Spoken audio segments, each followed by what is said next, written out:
go ahead and read it? May 16th, 1996. The survivor's name is Betty Katz. The interviewer, Zepporah Glass. The language is in English. And we're doing the interview in Los Angeles, California. So, go ahead. My name is Zepporah Glass, Zepporahglass.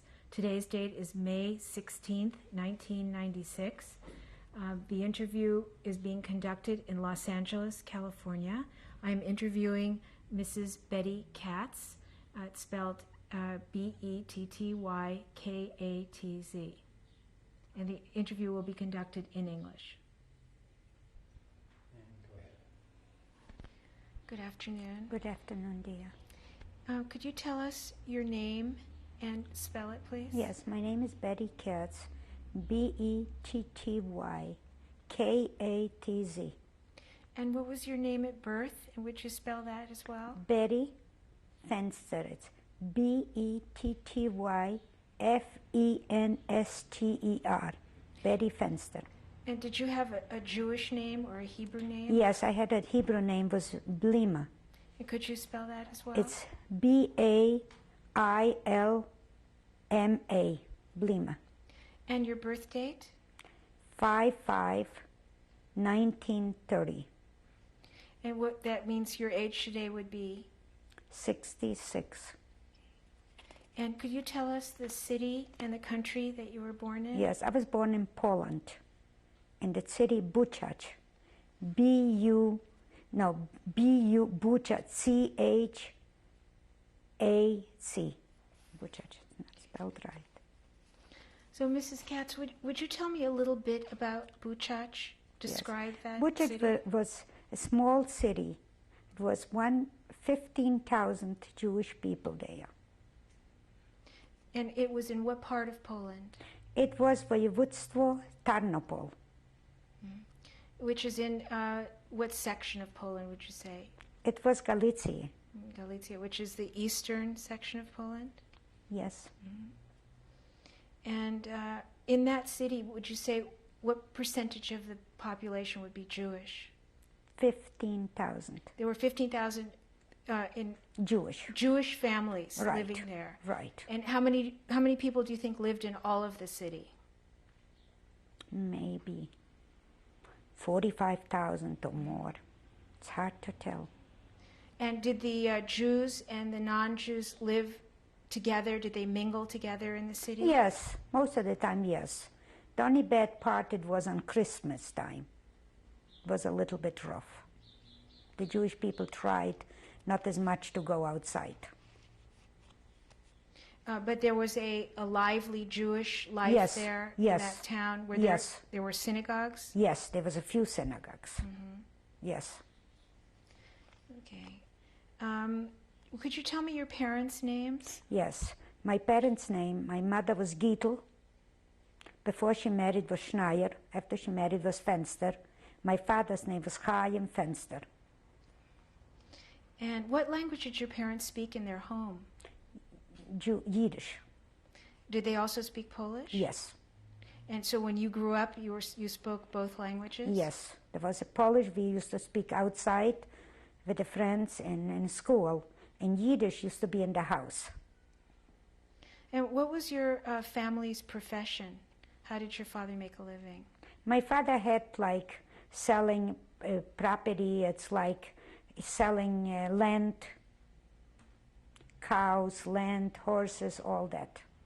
So would you say you came from a wealthy home or a poor No, home? medium, not poor, not wealthy. We just make the nice living, that's all. And how many children did your parents have? And can you tell me then the names of your brothers and sisters? Yes, I had two brothers. My mother died when I was a year old. My father remarried and I had two sisters.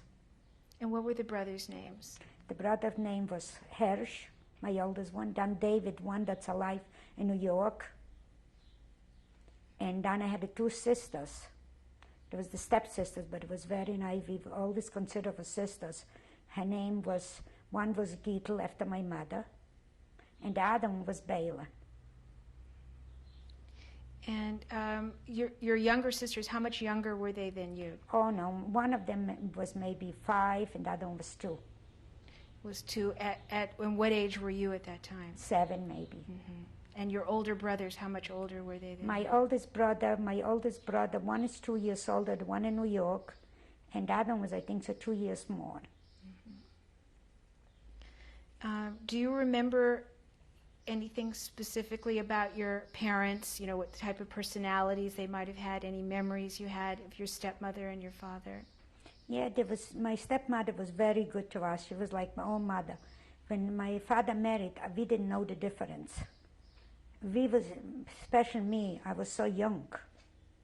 Like my father married maybe 2 years later, that I was so young that I didn't know the difference if this is not my mother. My oldest brother knew, but we'd considered her very close to my mother. She was very good to us, very good. Do you remember your grandparents? Yes, yes. I remember for my side and for my father's side. Can you tell me the names of your grandparents? Yes.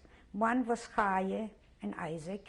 The other one was Henye and Hirsch. And did your birth mother also have grandparents? Which ones were for your mother's side and which were from your father's side?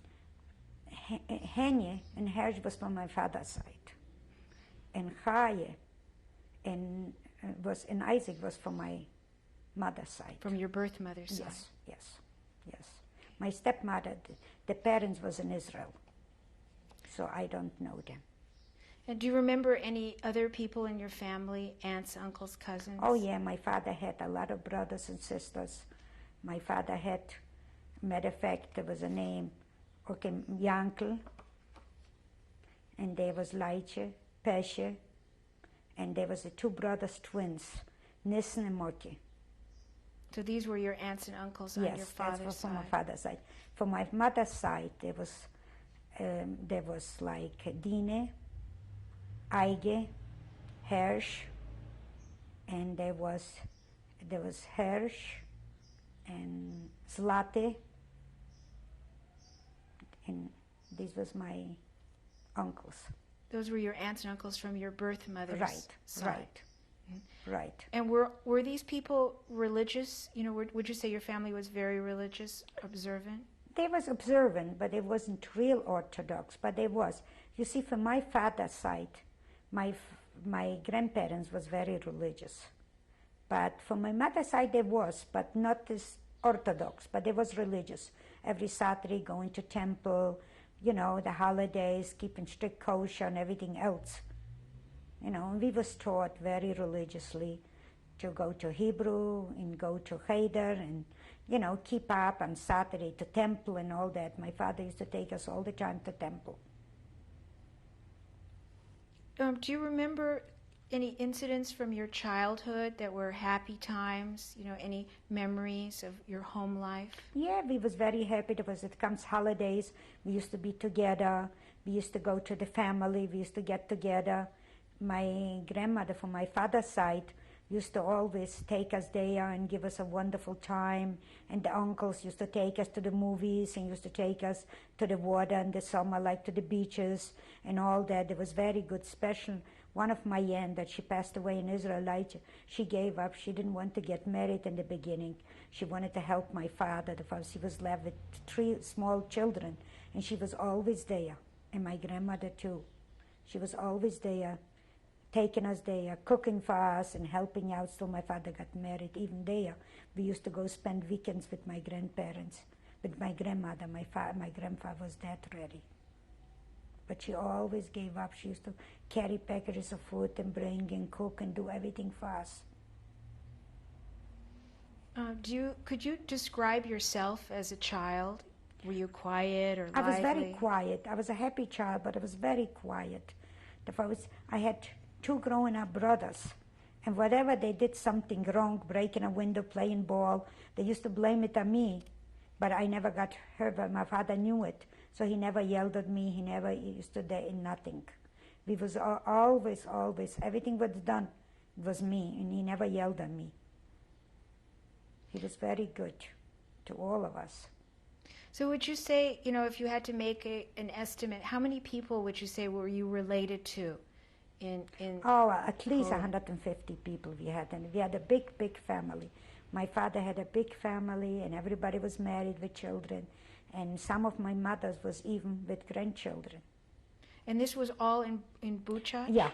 Buchach, it was small cities like Bartov, like different places. But it was all there. There was Barish and there was Khmeleve. There was all these small cities that my aunt lived there, my grandparents lived there. Every summer I used to go to my mother's mother, grandmother, and spend there the vacation.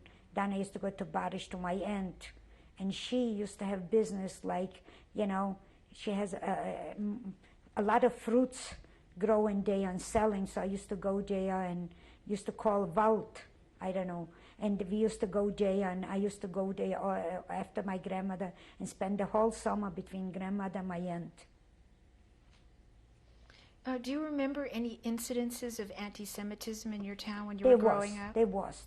They used to say sometimes Zepporah means, and all other things, but not as bad. Sometimes, and there was like the Ukrainer, not the Polish people, the Ukrainer. And, they used to throw in rocks sometime in the temple, but not too often. It wasn't bad. There was a church, and the priest, there was very, very nice with the Jewish people. You just used a Polish phrase. Could you? Zepporah. Yeah, what does that mean? That means dirty Jew. So you did hear that sometimes when you're growing up. Yes. And did you go to an all-Jewish school, or did you go to a No, mixed we school? used to go to a Polish school, and we used to go to a cheder, it's called, that there was like once or twice a week, they was teaching it, the Jewish. It wasn't Hebrew Jewish. And in the school, you don't remember the children No, the taunting children, you? nothing. The children was very, very, matter of fact, I had a lot of friends that wasn't Jewish. They used to come into the house, and I used to go there, and I had a cousin living, Betty, the same name, and we used to go together to school, and there was no anti-Semitism in school at all. It was very, very nice. Well, do you remember, as the war was approaching, what the feeling was in the town, or did you hear people talking about it? Were you aware that there was a war? You see, we didn't know anything. In 1937, the Russian came in, and we had him for 2 years. And like we used to get up in the morning, a family disappeared. We didn't know what happened. We didn't know where this family is. Like there was a neighbor, and his name was Moshe, and he disappeared. His family said they came in the night, they took him. He said that he stole a horse, but he never did it. He was sleeping in the night, and he left a wife with 2 girls there. They took him to Moscow. Nobody knew. But plus that, it wasn't good. We didn't have enough food. We had to stay. My father had to stay in the line for food, like every 6 months a pair of shoes. But we wasn't threatened with the life. But in general, would you say that occupation under the Russians wasn't the greatest, but it wasn't threatened the life at least. We went to school. They're starting to teach us Russian. No more Polish, just Russian. And we had a limit of food, a limit of everything. But at least we was together with the parents, and we knew that nothing's going to happen to us. Then what happened in 1939? And still in 37 and 38, most of them was 38, we saw some people coming from Austria and Germany running away, and they was telling us that it was killing Jewish people, but we couldn't believe it, and there was no place where to go. As a matter of fact, we had a small house, and we took in some people. We gave them a room, we gave them food. They had nowhere to go. Everybody from the Jewish people tried to take in people. And they was telling us, run. That was the killing Jewish, but nobody believed it. Nobody ran. Everybody was in the same place, in the same house staying. And when the German came in 39, it was quiet for maybe a few months. Then they start taking jewelry, they'll start taking more things from the Jewish people. But we still couldn't believe it, that they're going to be killing people. Then maybe a few months later, a year later, 6 months later, they're starting to take away the men and the older boys for work. They said it was work. Okay, let's just go back a little bit. Do you remember actually when you first saw a German come into the town? Yes. And then how old were you at that time? And this time I was like 8 years old, 8.5 years old. Okay, could you describe or remember how you felt then? What did I know? I didn't know anything. A kid, they told me the German coming, they're coming. I didn't know the difference. My parents knew, but I didn't know. Did your parents talk to you about it? Or? Yes, they said that the Germans are coming, but he said they're killing people, but nobody believed it. Even the parents sit down to talk to us. But I was still a child. I couldn't believe they're killing people. So even my brother, David, he didn't believe it. My oldest one was sitting down talking to us too. But nobody believed from the Jewish people that they're going to kill like that. So do you remember your parents having to give up their jewelry? Yes, my parents, in Poland, we didn't have too much jewelry. But whatever we had, we gave up. We gave up everything what we had. We was afraid if we don't give it up, they're going to kill us. We didn't know they killed you anyway. But we couldn't believe it, that, there was going around, I'll never forget it, SS. They had right here the SS. But we didn't know what it means even. My parents was talking to us, but I was a child. How could I believe that SS is going to take people on the street and kill? Or come to the houses and kill? We didn't believe it. Still it's happened. When we saw it, then we believed is it true. They took away my father. So did they actually come to your home? Yes. They actually, when Yes. the Germans were in your town, Yes. they came to your home. Home, and they took my father away. And you remember that day? Yes. This I remember. Like my father said goodbye to us. They didn't even let him a chance to say goodbye. And we asked him where they take him, and they said to work. And that was the end we saw our father. Did you follow him out to see where he was going? You couldn't. They wouldn't let you. They were staying with guns. How could you do it? We went to the door outside. We saw our father leave.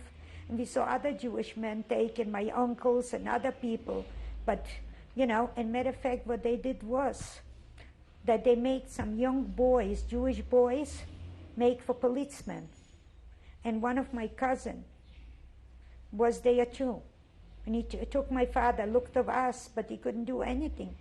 And which cousin was that? What was his name? That was Max. And he couldn't do anything because he couldn't help his own family.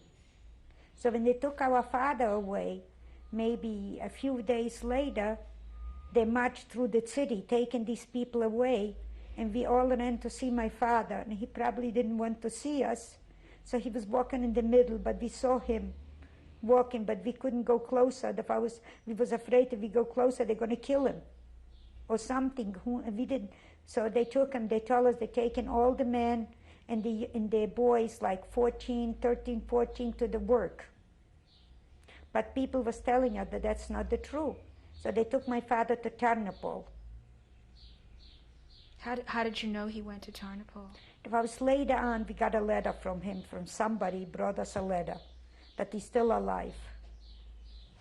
And he wanted to know what happened with the family. Later, maybe a month or 6 weeks, my mother was killed with the 2 sisters, and the 3 of us escaped. Okay, so go back a little bit. Now, describe that incident, what happened exactly with you. We lived in the house. So you were still there with your older brothers, your mother? Yeah, my mother and the 2 sisters, and my oldest brother. So all of a sudden, they called it the Aktie. They came, and they was killing people in the houses. So we tried to escape, but my mother was screaming on us, "You run, kids. I cannot run with 2 small children." And she got killed. So were you there when? Yes, but we ran away, the 3 of us. My oldest brother was pulling us. Because my mother was screaming, "Please, children, run. Try to save your life. I cannot run anymore." And she was killed with the 2 sisters. And she was killed there, and we saw her dead after that, laying with my beautiful little sisters.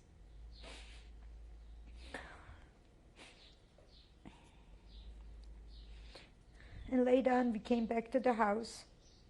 They took away the people, the people dead. They was taking them a mess, throwing them down. And we watched that doing. And we couldn't help them. And maybe a few months later, they make like every Monday and Thursday used to be actions. They used to come and kill people on the streets, running in the houses all over. And we used to run away and try to save our life. And where did you run when you were with your brothers? Where did you go? We was running, near the city. There were small, like, countries. We was running there to try to save. Where we were staying when it was in the summer was okay. We was running where the corn was growing, the wheat and all that, trees, we could hide it. But in the winter, there was nowhere to go. And the winter was awful.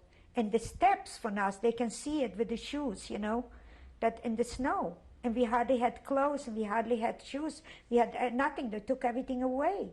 It was very rough, but still my oldest brother, he was trying to take us and save us as much as he could. So when you would know about an Axia, did you know ahead of time that was going to be? No. But in the morning when you heard the shooting. And then you knew you had to run. That's right. And so you actually had to run through the town and to get out to the field? No, sometimes we ran not through the town. We ran sidewalks. We ran through water, holding. There was people running, and we was kids. They was trying to help us. And the bullet was going, and my brother used to scream, run this way, the bullet shouldn't catch us.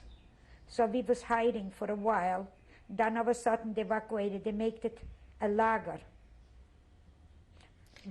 I just want to go back a little bit to understand how it was you were able to run away and then come back. We used to come back after 2 days. The action lasted only a day. After, like in the evening, 9 o'clock, it was over. Or 7 o'clock was over, you can come back. And then there were no soldiers and they wouldn't They shoot at you? No, they didn't shoot anymore. But each time there was an accident, it was like, we knew that something's going to happen. It was a windy day. I felt when it's a windy day, something is going to happen. A feeling. I was a child, but I had a feeling. And each time I was running, I know the wind was blowing. So in the morning, when it started, the accident, it started like 4 o'clock in the morning, 5. Sometimes you sleep and you hardly could dress even to run. And whoever got the bullet, they got it. Whoever ran away, they ran away. And so when you came back after having been, hiding for a few days, where did you go back to? We went back to the house in the beginning. We went back to the house. And so you just managed with you and your brothers to find some food to eat? That's right. Whatever we had, we was running. When we found some water, we had some water. We found some people that we knew, that my grandparents knew or my parents knew. They used to give us some water, or they give us a piece of bread or whatever they get. And there was even some days that we found potatoes. It was all mashed, and we ate. Because we had most of them, what we was is the water. So we asked people for water. But there was some people that we were scared for them. Some, they was very nice, they knew it. In the beginning, they wasn't scared. So they kept us there for a day too. They gave us some food, and they kept us for a day or two. These were non-Jewish people? Yes. Who knew you before the war? Yes, right. They knew my parents very well, and they knew us. Even once a priest took us in and gave us some water and food. Do you remember the names of any of these people? I was a young child, and this time we couldn't even believe who wanted to know a name. We were scared. We was hiding, cold, in the winter, in the snow. And Europe was very cold. Who can even ask for a name? So over how long a period of time was this? Let's say from the first Axia till when you were hiding and coming back. Do you remember how many months that might have been? The Axis was going on at least for a year. At least for a year. It was constantly. But you see, sometimes we went to some people that knew my parents, and they kept us for a few days. And then we went to some other neighbors, and down in the trees and this, so we was hiding. And you see, in Europe, they had like attics, big ones, that in the winter they used to freeze potatoes and corn for the whole winter. So we used to jump up on the attics. They didn't even know we was there. And we stayed there. It was warm there in the winter. They had a lot of hay and everything else. So we was hiding there. They didn't even know it we there. Were there any organizations at that time that were trying to pull people together to resist? No. Was there any No, resistance? not in our city. There was in bigger cities, but not there. No, there was nothing. And now what happened now? Do you know what happened to your grandparents, your aunts and uncles during this time? During this time, they was killed. My grandparents was killed from both sides. But my aunt and uncles, some of them was survived. And were you in contact with them during this No, period? no, we couldn't be in contact. If I was, whoever took you in didn't take in somebody else, didn't even know it that you there. But once in a while I was contact with my brother, the one that lives in New York. I was contact with him, but that's all. After my eldest one was killed. When my eldest one was still alive, he was contact with my oldest one. He always left me in a place that he realized that I can be safe there. So you weren't always together with your two brothers? No. Most of the time, yes, but sometimes no. Sometimes a day or two when it was raining or something, we were separated. But most of the time, still my oldest one was alive. The three, we was together. And what year was this? You know, from what dates? This was probably in 1941. And could you tell me what happened to your older brother? After this, they make the ghetto. After we had the ghetto, you know, the ghetto's all with wiring, and all the Jews that's left lived there. One of my uncle, his name was Murky, came over and he said, you know, they're taking away again men's and growing up. My oldest brother was very tall to work, and we knew that's going to be killed. So what happened is he said, why don't we go and we go to some place, we'll hide, we'll come back tomorrow night. And in the lager there was a lot of people, so we wasn't left by ourselves. In every room there was like 20 to 30 people sleeping. You know, one next to the other one. So what happened was, he went away with my uncle a night before. In the morning, he heard that there's going to be acts here, they're going to kill everybody. It's not just the men, they're killing everybody. 4 or 5 in the morning, he came back and he was screaming. People ran out, they're killing everybody. And he got his first bullet and he got killed. So we started running. How did you get out of the ghetto? What happened was, I was hiding underneath the bed. And my brother started running. He didn't see me, my brother David. So he came back and he pulled me out. And the German was staying with a gun to shoot me. The bullets was going and he pulled me out. And we was running on the side. They opened the gates. They opened the fences to be the Germans to come and kill us. So we ran out and we ran into the water. And there we ran through the water and into a small city called Pizamik. Yeah. You ran through the water means there was like a river? Was Yes, it a river? yes. Uh-huh. But you see, it was very high. And the Jewish people was running. Some was bleeding, ready, killed, and some. So a man helped us. He was tall and he knew how. So he helped us go through the water. How many people ran away at that time when you ran? Maybe 10, 20. So, and meanwhile they were killing all the other All people? the blood was running all over. And my oldest brother was ready. I don't know if he was dead or the blood was running. So we couldn't run there. If we go there, they're going to kill us. Where was your older brother then? Where your older brother had come back with your uncle? No, he came back by himself to save us. He was complaining. He came in and he was screaming, people around, there's an act here. There's not the man taken away. They're going to kill everybody. So when he came back, he got the first bullet. And then we started running. We started running and running through the water. And we ran through the water and then we ran in to some people. And they wasn't Jewish and they wouldn't let us stay. So we was hiding in the trees. That was summer, between the corn and the wheat, and they had like, you know, flowers and all that. We was running there. Tape number 2 with Betty Katz. Mrs. Katz, you wanted to go back and say something about your brother. When we was running, the three of us, after my mother was killed, my 2 sisters, my brother that's in New York, he the one had the typhus. and that's very catchable. My oldest brother was carrying him. We took off our sweaters and whatever we had on to cover him. He was very high temperature running there. And none of us got it, and he didn't die. And he didn't die.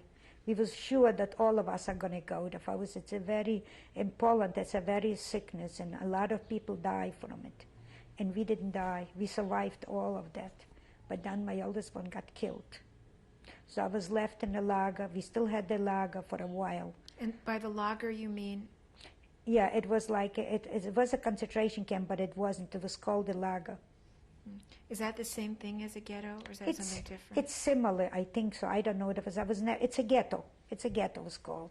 Lager, ghetto, the same. It was a ghetto. In this ghetto, were the people forced to work? No. We didn't have no men's, no boys under age, just women and children. That's all what it was left. Very little food delivered. And that's all. And we was waiting any day that they're going to kill us. And who were the people who were guarding the ghetto? Germans. They were all Germans? All Germans. All German. And there were some Jewish policemen too. They had order. If they didn't want the order, they killed them. So they had to keep the order. As a matter of fact, when we was in ghetto, one of my cousin Max, he was a policeman, and he had to take his mother and his sister on the train to be killed. To Auschwitz, they took her. So his sister could escape. She wouldn't escape. So the mother. So she was killed, and he took him. He had to take him, if no, his life was in danger. He died anyway. But his death was very, very bad. After this, he was very upset, and he got a gun, and he killed 2 or 3 Germans. They took gasoline, they poured on him alive, and this way he burned alive. After that, his sister, his mother, and a brother was killed. One of his oldest brother went years ago to Kansas City. My mother and his father had 2 brothers, David and William, and they took them out. He took them out, and we had all the visas to go to United States, and the war broke out, and we couldn't go. We had everything in our power to go, but we couldn't make it. So like over 100 people were supposed to go in that boat to Kansas City, and we lost it. The Germans came in. First the Russians, then the Germans, and we couldn't leave it. And they all got killed. From the 100 people, nobody left. So that's what had happened. So when my brother was killed, we was left the 2 of us. And a few months later, all that ghetto was destroyed. There was no more Jewish people there. We didn't know where to go, what to do. So we was going like to the Polish people where near my grandmother was living, near our parents. They kept us for a day. Sometimes they kept me for a day. Sometimes they give me some food. Sometimes they say go. And all over was Germans. There was no place where to go, what to do. So, we was all wondering where to go. So next to my grandmother, she took me in, but she wouldn't take in my brother. So I stayed there like 2 weeks, 10 days. And this was a Polish family? Yes. Do you remember their names? No. Did you remember anything they might have said to you about being afraid to take you in? Yes, they said you can stay in the house. You can sleep in the house. If they catch you, you just say that you came in yourself. They kept me where the cows and the horses are, and there I slept between them. And they used to run in the morning, give me a little food. Or sometimes, and they say, if they ever catch you, don't tell them that I let you go. You don't know me, you don't know anything. And I said, yes, I was thankful that they let me stay there. And how many times did I get, the kicking from the horses and kicking from the cows, but I was thankful I have where to stay. And they gave me some food. And it was in the winter, it was very, very cold. I used to shiver. But they wouldn't give me a blanket. They said if the Germans catch me, they figured they gave me a blanket so they know I'm there. So I used to stay there.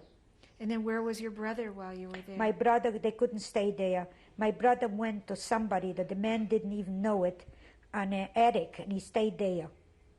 But at least he told me that he's there. So I knew that he's there. And, you were very young. You were maybe 11 or 12. Just a minute. I was there 11 to 12 years old. Do you remember any of the feelings that you had at the time? Do you remember how you were feeling? What kind of feeling can I have? Were you I was afraid? a child. I was scared. I was scared. I was missing my parents. I knew that my mother is dead. I knew that my father, they killed to make soap for him. We didn't know that there was soap made at this time, but we knew that my father went to the oven. That's all we knew.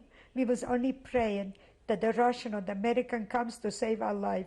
This was the only hope that we were saying always. And when I used to stay, sometimes she used to let me in the house for a little bit to warm up. And when some neighbors used to come in, they used to say, whoever will keep a Jewish girl or Jewish people get killed. So she used to be scared and shivering, say, get out from here. That she was scared, but she was a good person. She had a daughter and a son, and they knew him there. And they always used to say, save her, even how bad it is, save her. She has nowhere to go. But it was very hard. They were scared too. They was nice Polish people, but they were scared. Then the daughter got a boyfriend, a German. So she was more scared. So she told me, go. I didn't know where to go. I didn't know anything what to do. So what did I do? In the night, I was walking. In the daytime, you couldn't walk. In the night, too. So I went into a church. And I said to the priest, you know my parents, please help me. He said, I can't keep you in the church too long. Stay overnight, I give you food, and in the morning I try to help you. But it was very hard for him. But he gave me a piece of paper saying that I'm not Jewish. And he kept me another 2 days extra, and he taught me what they say Sunday in church, what they say the holidays, and everything else. So I had a piece of paper, so I figured with this piece of paper I'm more saved. But I wasn't. There was one Catholic, and he knew my parents very well. He used to say, this is Chaim's daughter. This is Chaim's daughter. So they used to take the paper and tear it. He was the one. If no, I wouldn't have so much trouble. Who would he say that to? To the Germans, to the Nazis. In front of you? Yeah, in front of me. That's Chaim's daughter. And what did they do, the Germans, when they heard that? They put me in jail. Or they tried, to put me in jail. They put me in jail a few times. Let me just ask you, do you remember the name of the priest who took you in? No. Or the name of the church? No. There was in Poland, I don't think so. The church had a name, so I don't know. And the priest, this was so many years ago. And what town was this? That was in Buchach. Everything was in Buchach. So then I went to a small city, Pizami called, and I talked to the priest there, but he wouldn't do anything there. How did you manage to get away from the Germans once they found out that you were Chaim's daughter? I walked in the night. You see, when I was in jail, once, I was a few times, but once I was there. So they did take you to jail where they took me to jail, and then first they let me go. They was thinking that it's true, I was not Jewish. But then, when I walked out from there, that man said, that's Chaim's daughter, how do you let her go? So they put me back. And when I went into that place, there was a lot of people already Jewish. And there was no water, no food. They was coming every day doing injections. But this was in the jail? In the jail. But finally...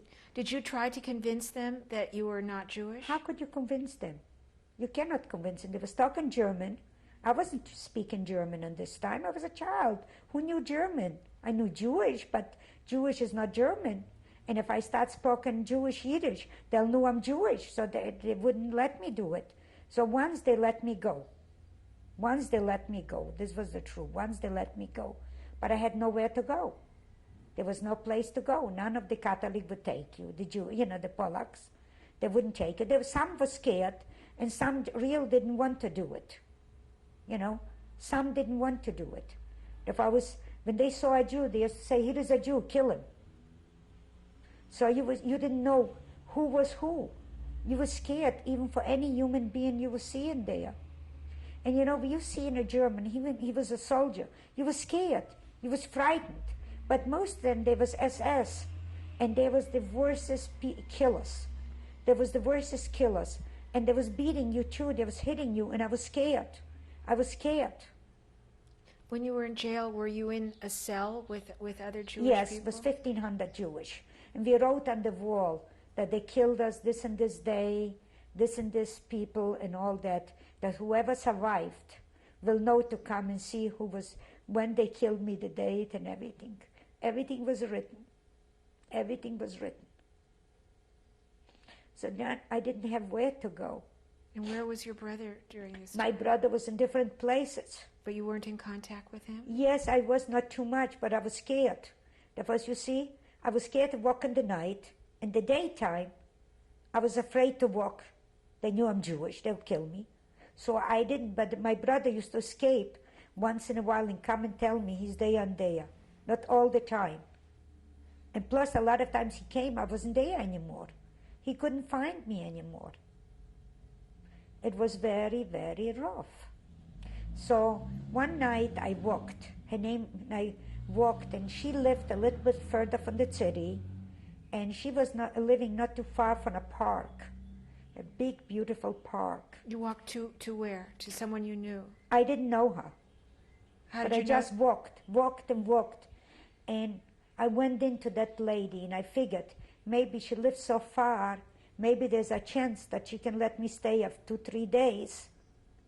So she was just a stranger and you knocked on her door? Just a stranger to me.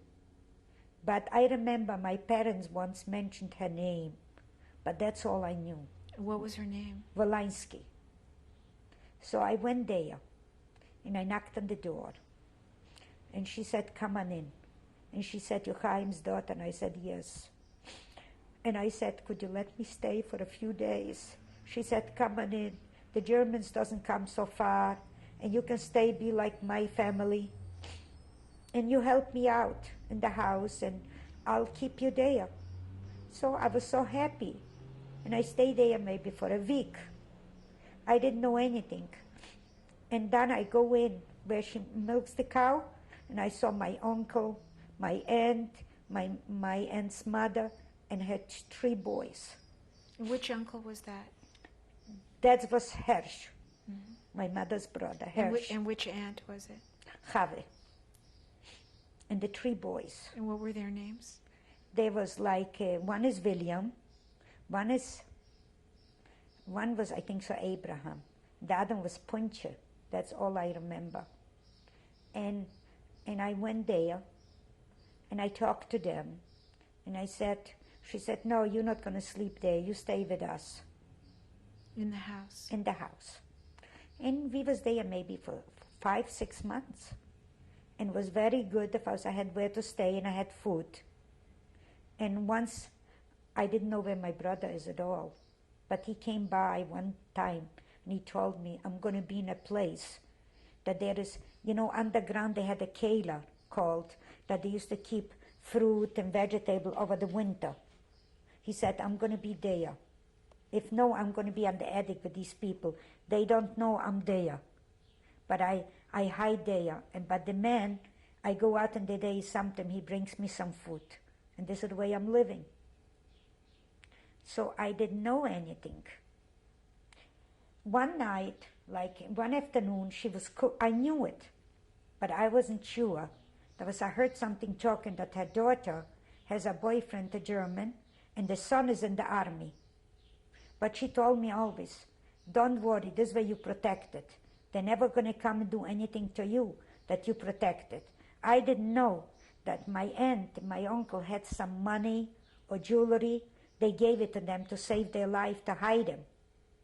Were they also giving them food as well? Yes, but they kept them with the horses and the cows, and they gave them some food. So one afternoon she was cooking and baking. Her daughter wasn't there that I remember recall. And she was cooking and baking, and I had a bad feeling about it. And I said to her, let me go to my family. She knew it's my uncle. She said, no, you stay with me. And I begged her. I had such a bad feeling. I want to go there. She said, no, you stay with me. But the cooking and the baking and everything was suspicious for me. There was all of a sudden, but I figured maybe her daughter's coming. But she told me, don't go. So I stayed there, and she had 2 big dogs, German Shepherds, very big ones.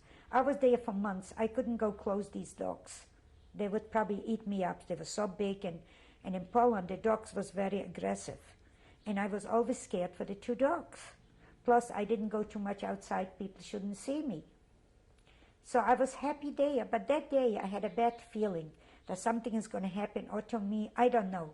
And I begged, I said, tell me what's going on. She said, oh, no, I'm just cooking to have it.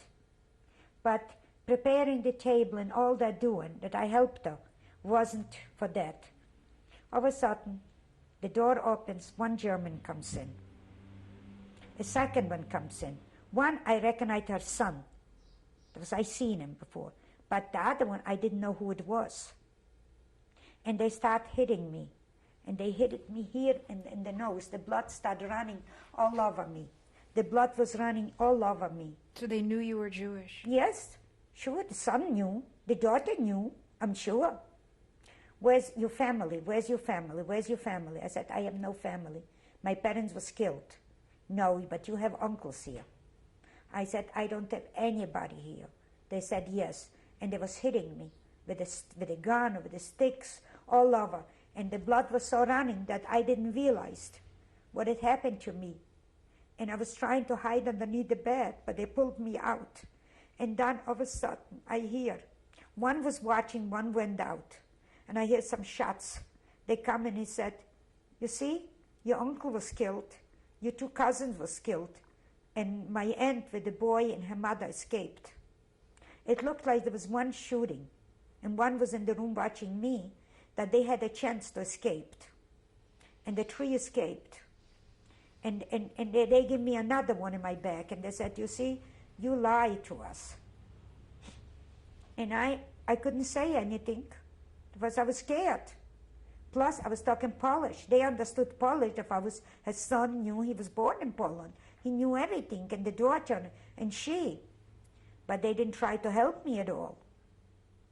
So when they moved, one of them moved a little bit, I tried to open the window and to escape. And it was very rough because I was scared. The 2 dogs that was there, but I figured, let them better eat me up than they should kill me. That's the way I worried, and I was thinking about it. And I opened the window, and I went out through these 2 dogs, and they didn't do even barking or anything. They're like, they let me go. But I was scared and frightened, and I didn't know where to go. So I went in the garden of her, that she had wheat and everything else, growing corn, and she was growing wheat of breads and all that, So I went in there, and looks like I fell asleep. I was scared, and I don't know what happened to me. Instead of running further, I ran. And I stopped, and I fell asleep. And of that, I heard them screaming, if I come out, they let me live. But I knew if I come out, they're not going to let me live. So I stayed there. They walked around, but not as far. It was dark in the night. And then they went in, they was eating and drinking. I can hear them drinking and all that. Then they went out and they buried the 3 people. And then you see in Europe, there wasn't like here garbage collecting. They kept everything behind the house. So they buried them underneath, and they covered after that, and they put up all that back. And in the morning, I don't know, for me it looked like that. We heard the birds singing.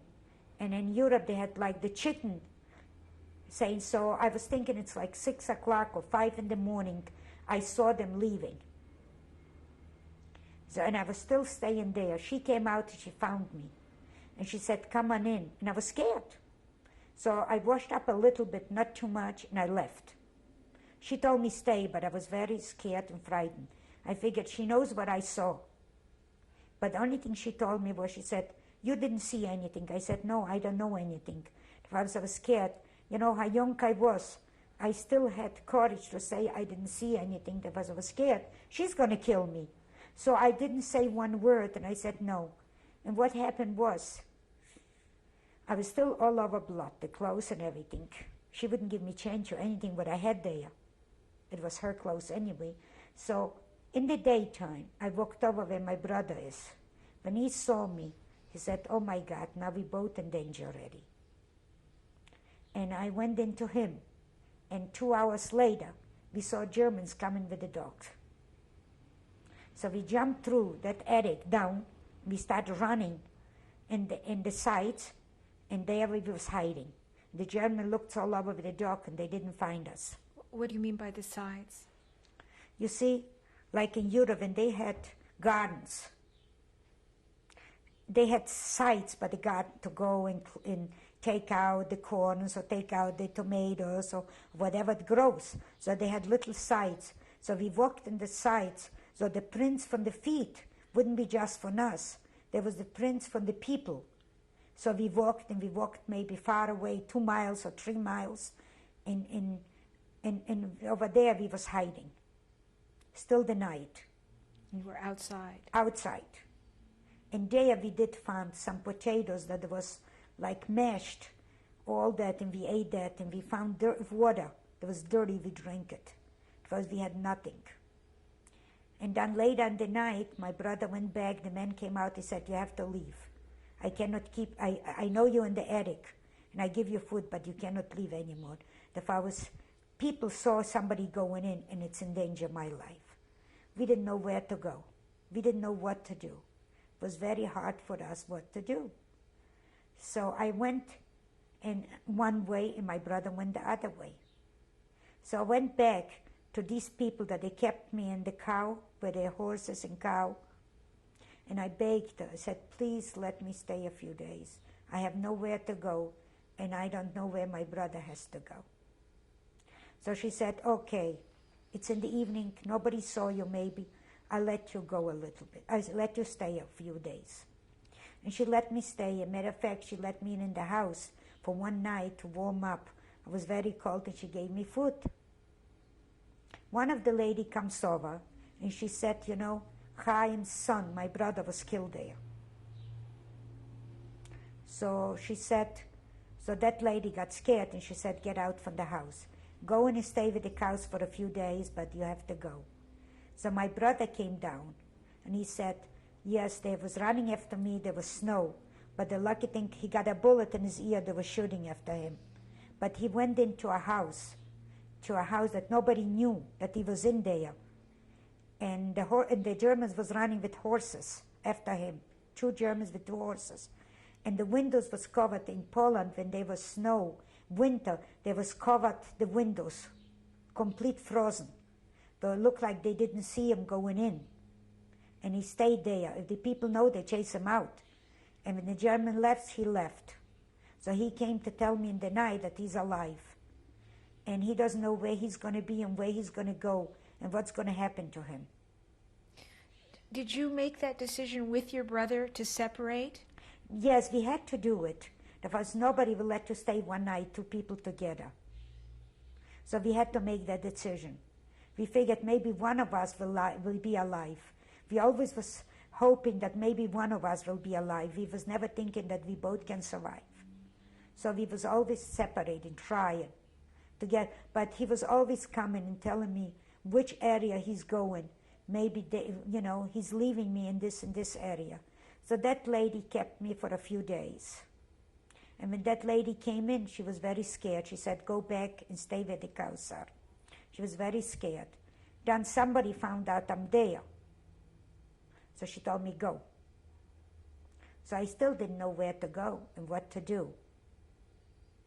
So some nights I was in one place, going to one people let me in, sometime in the daytime, sometime I was going in the wheat sitting, sometime I was sitting, it was like a park, but they had a lot of flowers and they had a lot of things, so I was hiding there, but no food and no water.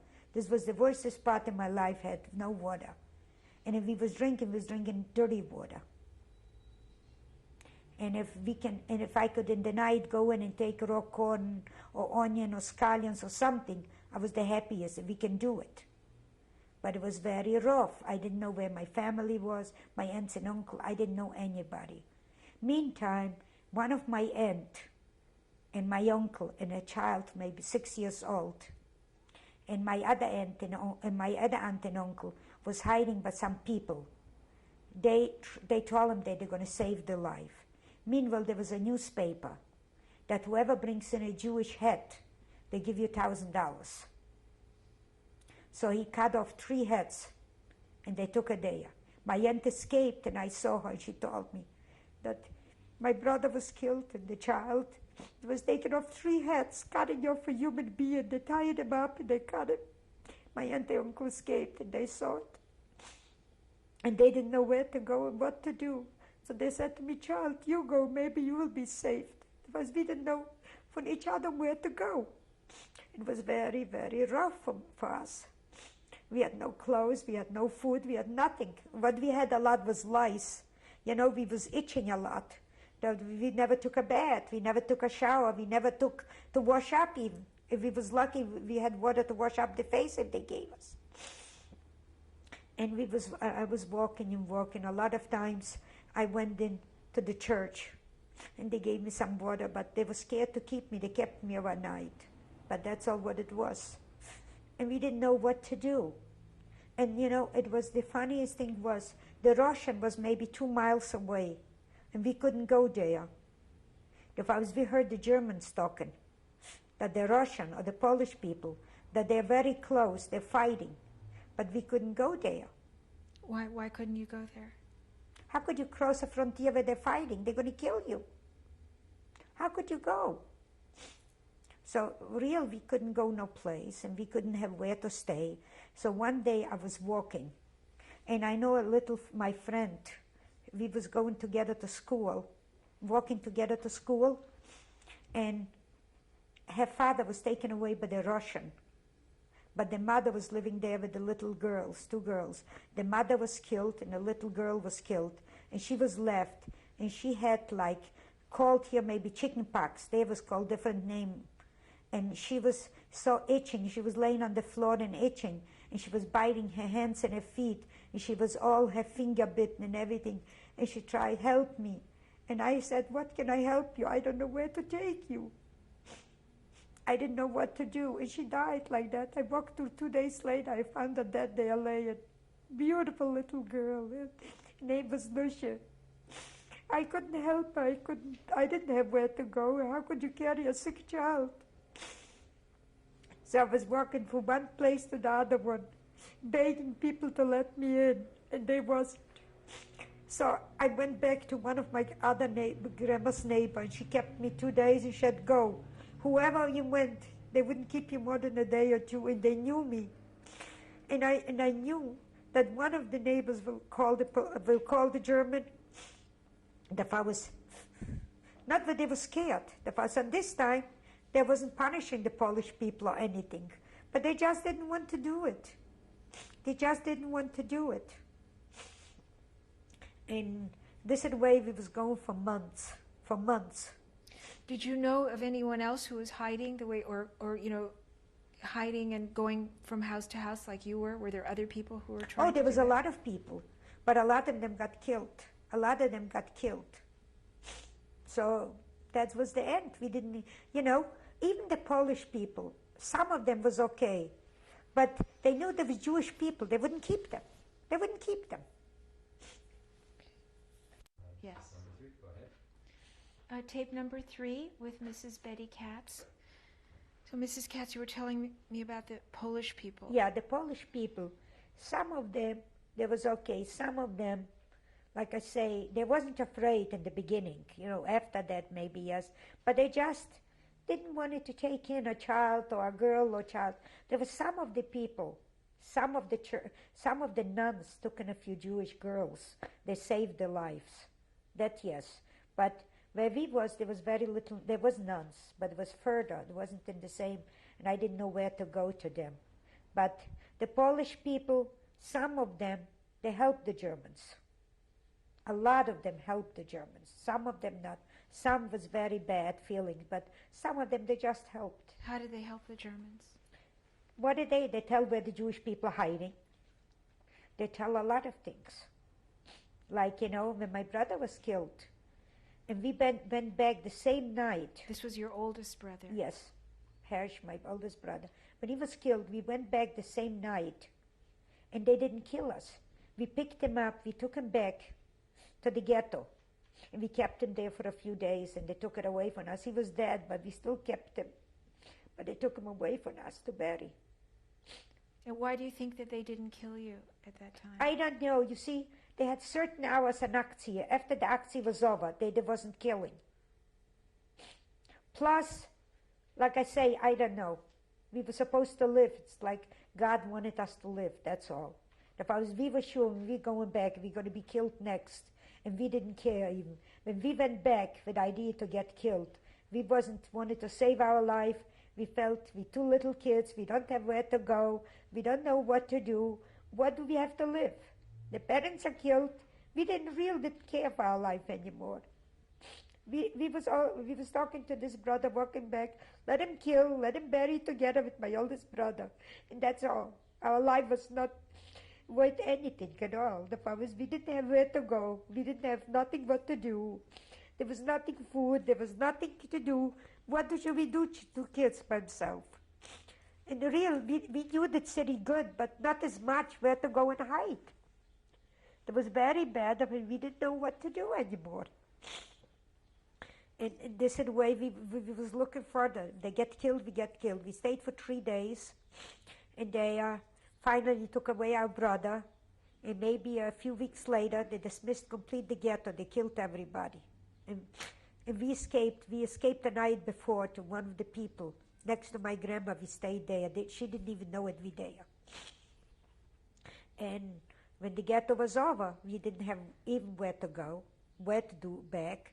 It was very bad.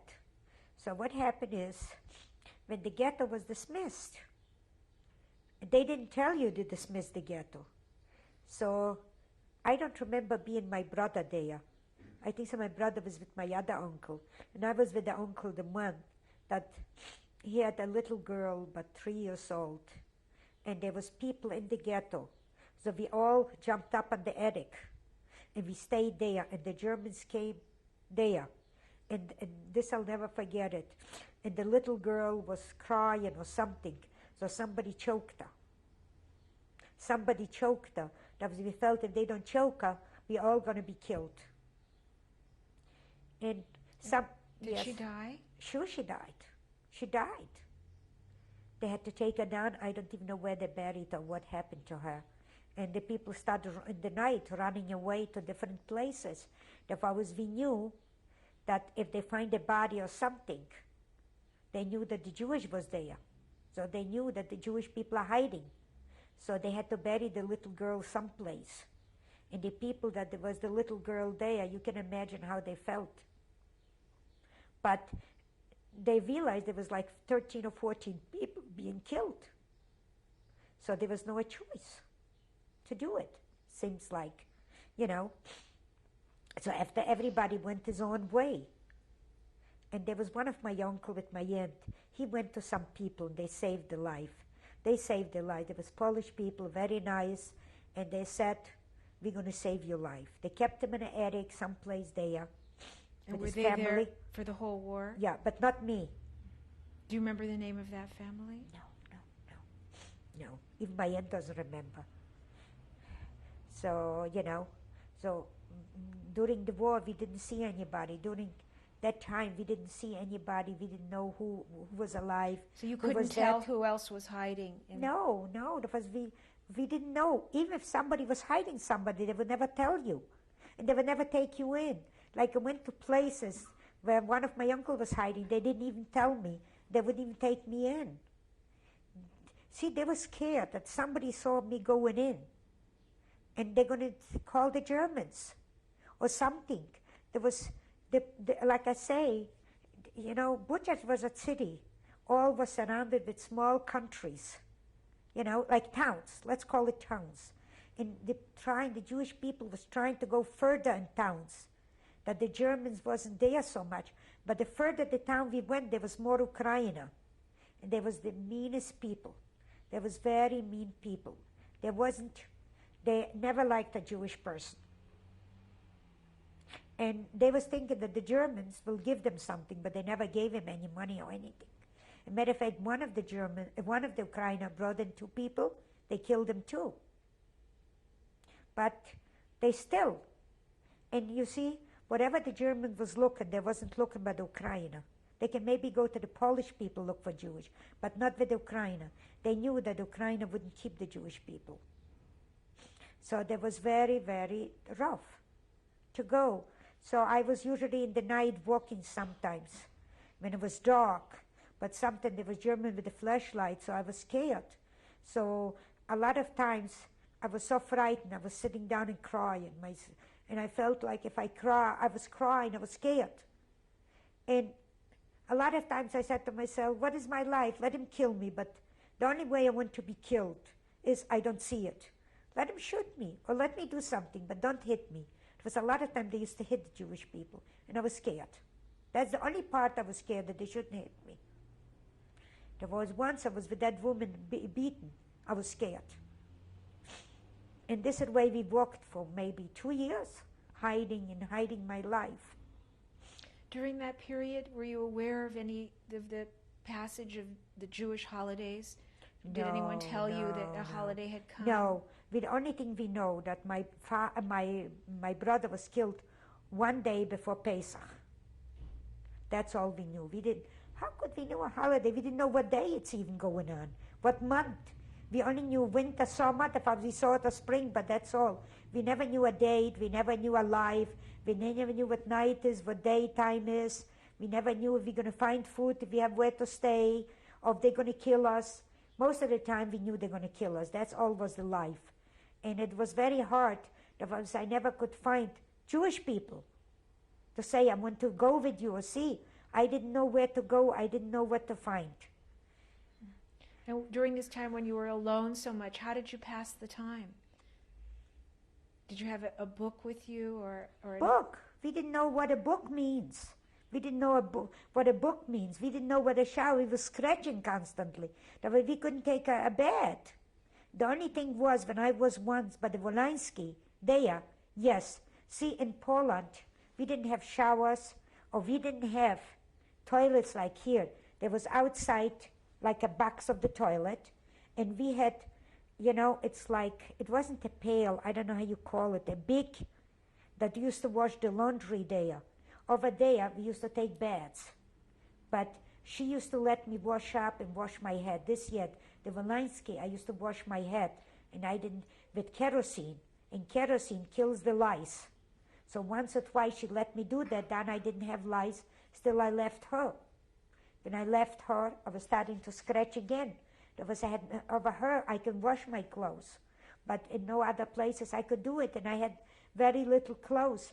I think so the same clothes I wore for years, so I had nothing but to wear.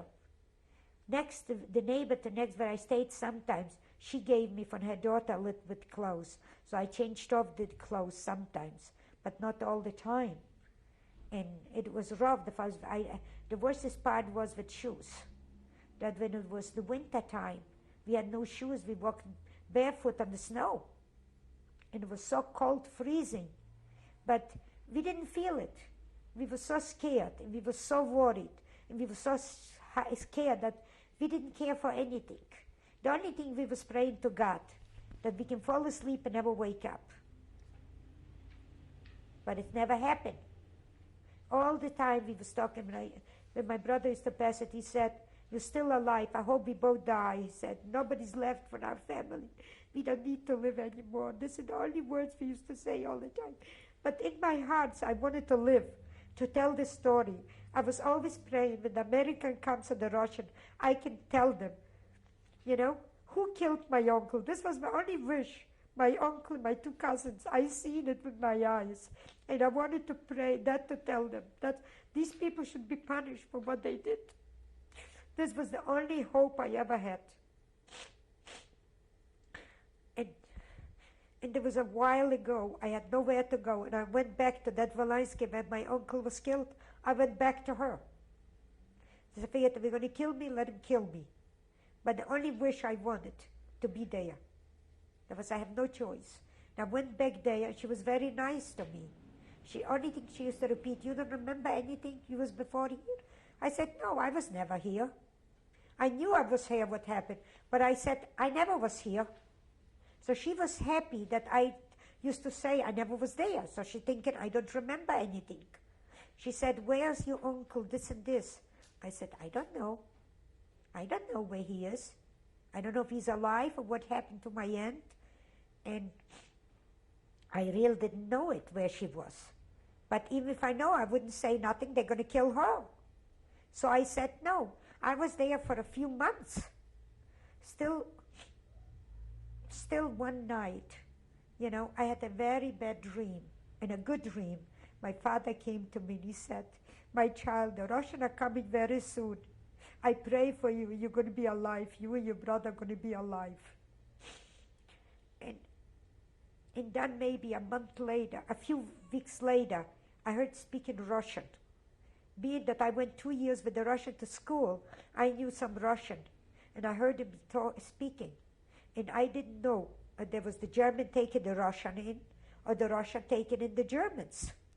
But I still went out. And I saw some Russian. And they captured a few German, not too many. And the Russian, they were scared, maybe more people are coming. I said, don't be scared, I'm Jewish, and I was hiding. But when this has happened, the same day, she ran away with the Germans. I was there in the house. I didn't see her and her daughter. It seems like she left with the Germans. Her son came to pick her up or something. She disappeared. And I was left by myself in the house. So I really didn't know what happened. When I saw the Russian, we was very happy to see them. So we went back, we was in the city, and then I didn't know if my brother was alive. I didn't see my brother. The only thing what I saw was my brother was come back, was there. My 2 uncles was alive. This was 3 your brother David? Yes. He had come back from where he was hiding? No, he was hiding, yeah, and he came back. And my 3 aunts. And we was happy that the little family was living together. And now there were no Germans in the town? No, there was no town. This was for 1 week was the Russian. They was giving us food. They gave us some clothes. This was the true. Do you remember what date that was? That was in the summer, maybe May or June. Some month, May or June. Of what year? That was 1944. So the Russian was telling us that the Germans are just going through. They're not going to stay in our city. They're just going through. We don't have to worry. So my father's 2 brothers stayed with his wives. I stayed with them. And it looks like one of my uncle with my brother ran away with them. Do you know which uncle that was? What yes. was his name? Shloime. With your brother David? Yes, and my aunt. They ran away. But the rest we stayed. Instead of the Germans coming and going passing, they stayed for months. And when they stayed there, they finished whatever Jewish was left. And we was left with them.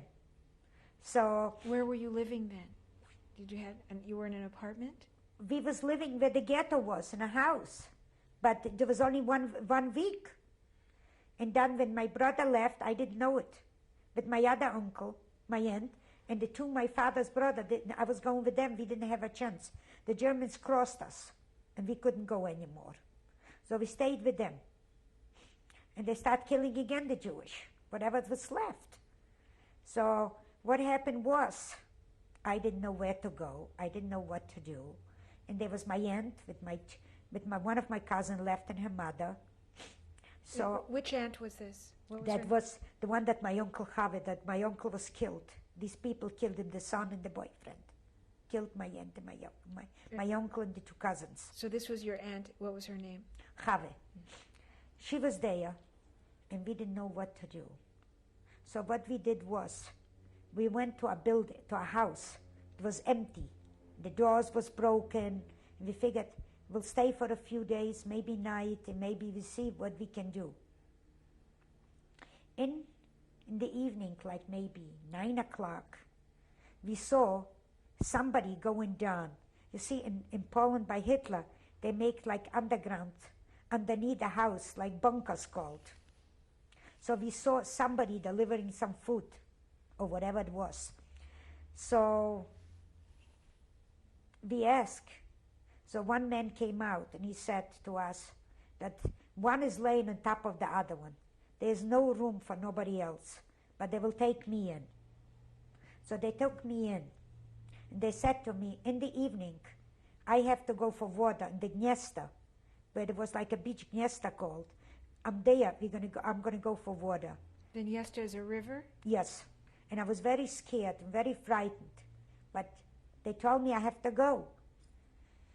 Before I even thinking to go, came in the Germans and opened the place. They said, "Verfluchte Juden, out, out, out." And I was so scared. Next to that, going out, there was a barrel, big barrel that in Europe they used to make pickles and in cabbage. I went in that barrel. They screamed, "Out, out, out." So I went out. We all went out. We was maybe like 50 people. And we went out. And one of the lady screamed that a girl, there was another girl in my age and me, that we're not Jewish. She doesn't know what we're doing there. She doesn't know what we're doing there. We're not Jewish. We don't belong there. So they took us back to a jail. They kept us there for a week, giving us everyday injections. Plus the two of us, they didn't give injections. They told us every day in the morning to go up and make the beds for them. What kind of injections were they? Who was giving these injections? The Germans. One German came down. They were doctors and nurses? No, doctors, nurses, no. Germans, I don't know what it was. And what was German helmets on, SS, and they was giving us no food. They didn't want us, the smell should be urinating. They didn't give us food or water, but they gave you injections. Do you know what it was? I don't know. A lot of people died, kids died, and it was laying next to us. It was a small place, and one was laying on top of the other one. But they brought us, the two of us, sometimes a little water and a little bit food. When they left, we shared it. It was so little, but we shared it. There was no food. I remember like today, there was a name, Wolf called. He died and his child died, and there were so many people that was dying. And so the German came over, and there was Himmler was in there. He came over, and he took us both by the hands. And he said, "Come on, Himmler wants to see you." And I was very scared, and I was crying. We was very scared. He took us up to Himmler. And Himmler talked to us. But we didn't understand German, so there was a traducer, man. And he talked to us, and he said, "You kids go. You Polish people." So they said, "What did you do there?" And I said, "I don't know. I saw people running, so we ran too." I said, "Bombs was coming, and I don't know. They was killing people. I don't know who they was killing. We make believe that we Polish, we don't know who was killing." That's what they told us to do. And one woman took off a golden watch. She had it, I don't know where she was hiding it. And she said, "Here, this will bring you good luck for your life."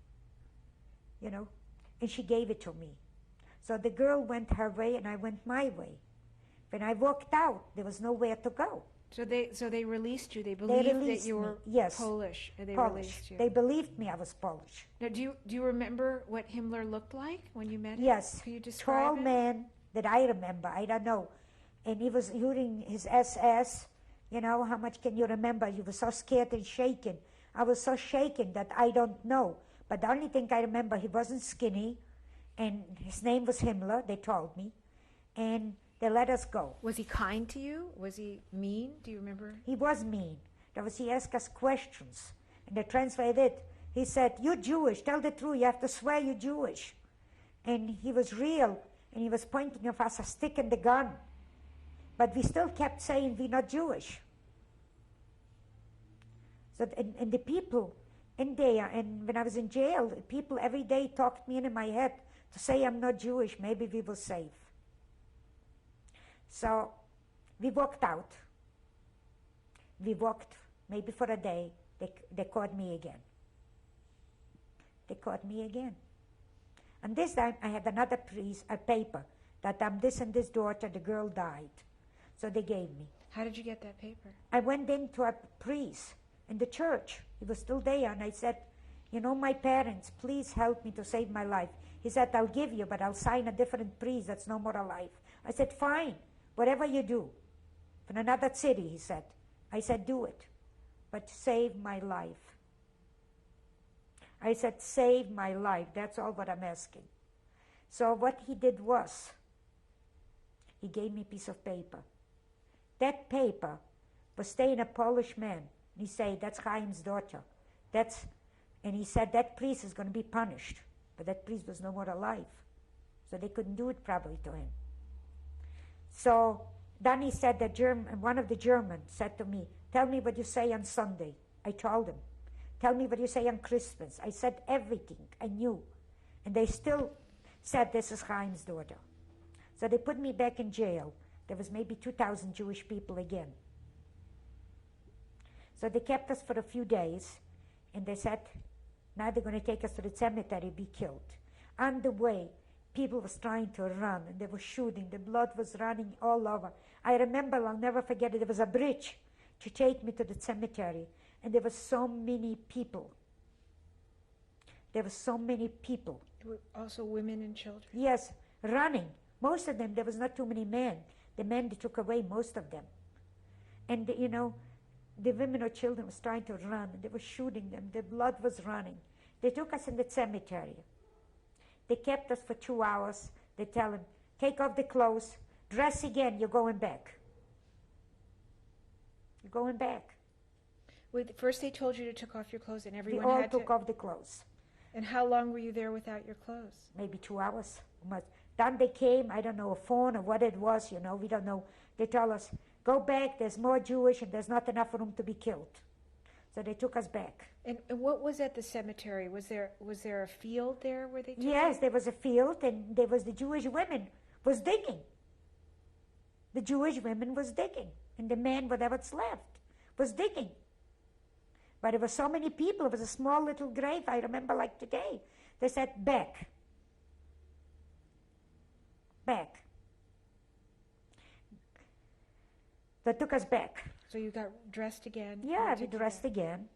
They took off the teeth, the gold, what you have, and everything else they pulled out. Without anything, just they was pulling. Whoever had gold teeth or anything. So we went back. We stayed maybe 2 more days. They took us back to another place. Not to the jail that you were in? Yeah, they took us to jail, but after the jail, 2 days, when we came in jail, there was more people already. And they took us to, and 2 days later, 3 days later, they took us to another place. But that German that he took me to Himmler, he had a heart. I don't know what he had.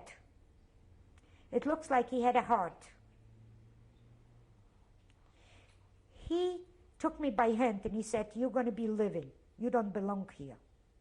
And he took me out. And he said, go, run. But I had nowhere to go. I had real nowhere to go. There was no place. There was most of them Polish people was evacuated. The Russian was fighting the Germans. Plus, there was very bad. So I went back to the lady next to my grandmother. And she didn't know. She didn't know that I was in jail or nothing. And I didn't tell her anything. She said, you know what? Stay with me for 1 day. The Germans are in the living room, you can imagine. And you stay with me in the bedroom. Tomorrow, they're evacuating everybody to a different city, Barish. And I'm going to take you with me. She gave me some clothes. She put me a scarf on my head. Going back there, one of the Germans recognized me, looks like. One of the Germans recognized me. When we came into that city, where the people, they gave him houses where they moved in. One of the neighbor comes in and said, I know you have a Jewish girl, somebody told me. The Germans are coming after her. They know that you pastor. So she said, go, run. I remember Barish, that I went to my end, but I never remember how it looked and nothing. I started walking in the daytime and in the nighttime. I walked in the night. You were by yourself? By myself. And I knocked on somebody's door. And I asked for a glass of water. That's all what I begged her. She said to me, please come on in. I have a little girl, you can stay with her. Don't open the door to nobody. She probably realized I'm Jewish. Or maybe. She said, come and stay with us. Do you know the family name? No. Who knew it? I think it was Brzezinski or something like that. And on Sunday, she went to church. And the priest said that you cannot have Jewish people in your house. That if you're going to have it, they're going to punish you. She came back and she said, go. In the daytime, in danger, I begged, I cried for her, let me stay when it gets dark. She said, no, you go. So I stayed, I remember like today, but 3 dark nights was. I was staying where it was growing corn in Europe they used to grow it, and then I stayed there for 3 days without food, without water, and I said to myself, I'm going back. I don't care, let him kill me. You're going back where? To Buchach, where I was born. Let him kill me.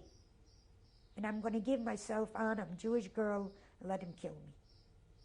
I went through the night. The dead people, what we went through, they recognized me. I went through in the night, and nobody said nothing to me. Can you believe it? I don't know if they saw me or what. I went through, and I went back. And I didn't know what happened to my aunt, to my this. And I saw somebody there. And I said, do you know what happened to my aunt? She said, yes, they took on the train aunt and the mother and the son to be killed on the train to Auschwitz. And this was, when I saw somebody, that was my aunt. Which aunt was that? That was my aunt Nissen's wife.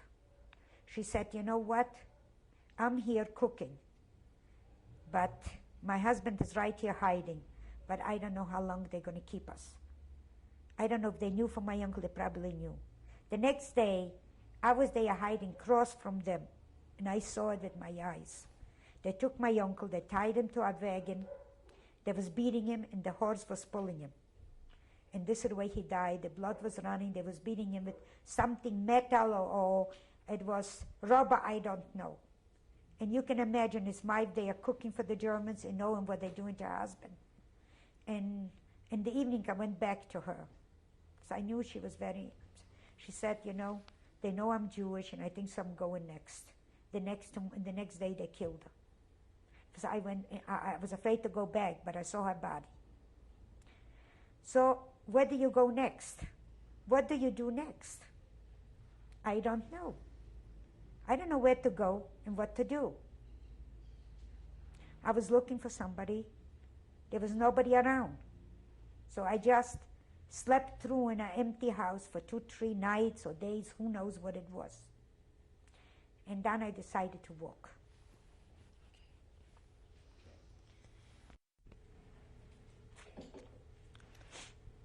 Tape number 4 with Mrs. Betty Katz. Mrs. Katz, you were telling us that you left Buchach again after your aunt. Yes, I went to Pizamik. There was a small little town called Pizamik. And how did you go there? Walking in the night, walking, scary walking. But I went there. It was Why did you decide to go there? If I was there, I figured maybe I can find somebody that they can hide or something. I didn't know where to go anymore. Buchach was empty. There was no Polish people. There was nobody. Plus, nobody would take you in. The Germans were staying most of the time in Buchach. So I didn't know what to do. Plus, I was looking up, and I used to see it's like bullets coming. And I felt maybe I can go through, I don't know, and save a Russian, find somebody. I didn't know what to do. It was very hard for me what to do. I was in real trouble. And and I was a child, I didn't know what to think anymore, where to go.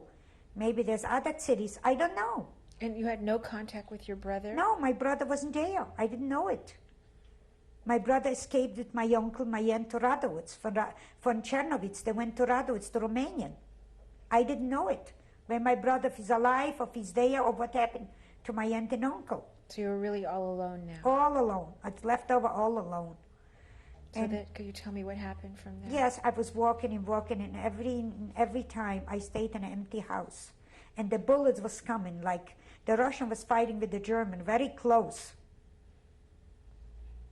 So it wasn't just the SS there, it was most of them the army Germans. But they used to kill too. There wasn't angels. But they wasn't as bad as the SS. So when I walked maybe 4 or 5 days, in each house I went in, there was water and there was something maybe to eat. And I was sleeping on the floor or whatever it is, sleeping in a corner like that, knowing, hearing the Germans speaking and screaming, but I didn't know that. Why were the houses empty?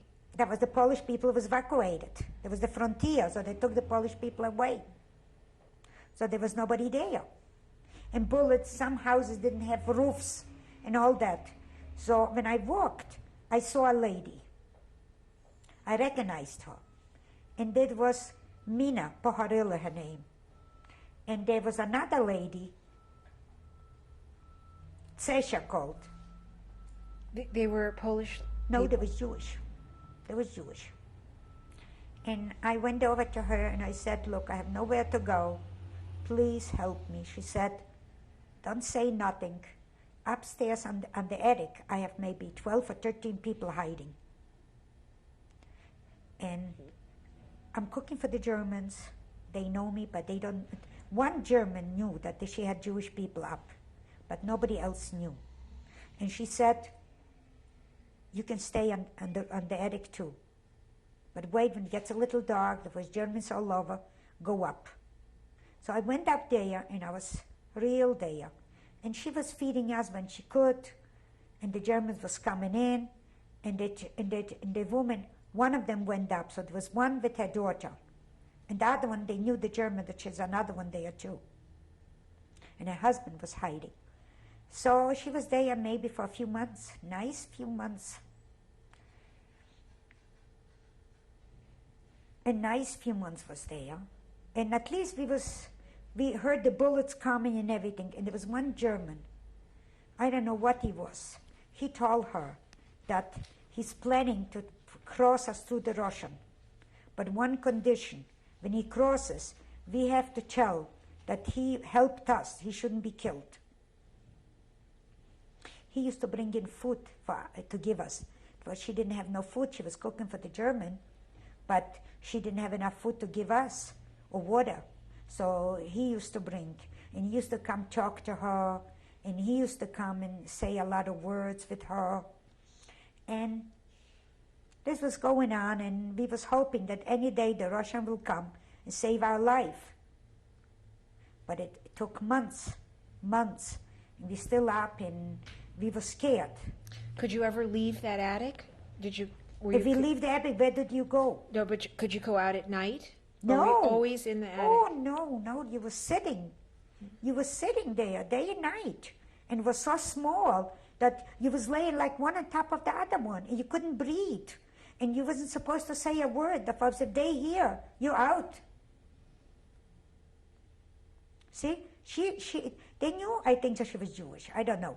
Were these people also from your town? Yeah. There was all that they knew my parents. And I used to see them. I didn't, know all the names. As a matter of fact, one of the lady died in Israel, in Tsesha, but her daughter is still alive. And there's 2 people living in New York, they're alive. And we stayed there, and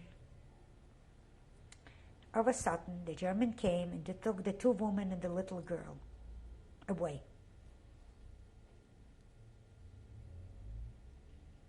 We didn't knew that my aunt and her son and the mother was already dead, killed her. She was hiding someplace there too. So they came and they took my aunt again, and they took on the train to be killed. Once they took her, she escaped with her son.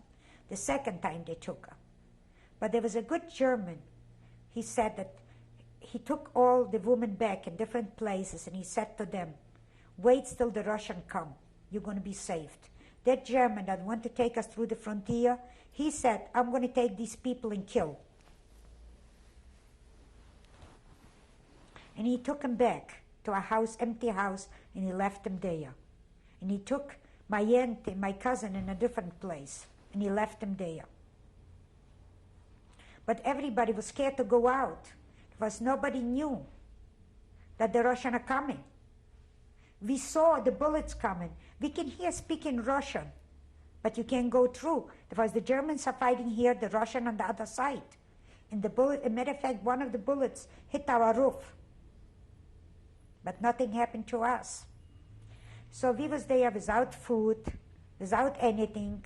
We went down in the night. There was nothing, just water. Thank God we had some water. But the water, you had to go outside, and we was very scared. So what we did was, we stayed a few days, and we heard speaking Russian. And my father came again, and he said, you can go out already. The Russians are here. Don't be afraid. You're saved. Your father came to you in a dream? Yeah, and I saw him alive in a dream. And he told me, when I got up in the morning, sleep, how much did you sleep? And I told these people, and they say, we don't believe in a dream. What happened with all the German killed all the families? We don't believe it, but it was the truth. My father came, and 2 days later we went out, and we saw the Russian coming in, and they had caught Germans. And so we didn't know it was Russian or Germans, but we went ready. And we was walking the Russian, they gave us right away something to drink. And when we survived all that, there was some mines laying on the floor. We didn't know. A few people from we was together saving lost the leg. Some Russian lost the leg, and the arm, one of them too. And we went back to Buchach. When we came back, I had no family, nobody. I didn't know if my brother, David, escaped or didn't escape. So maybe a few days later, my brother came. And when was this now? 1945. In what month? The summer.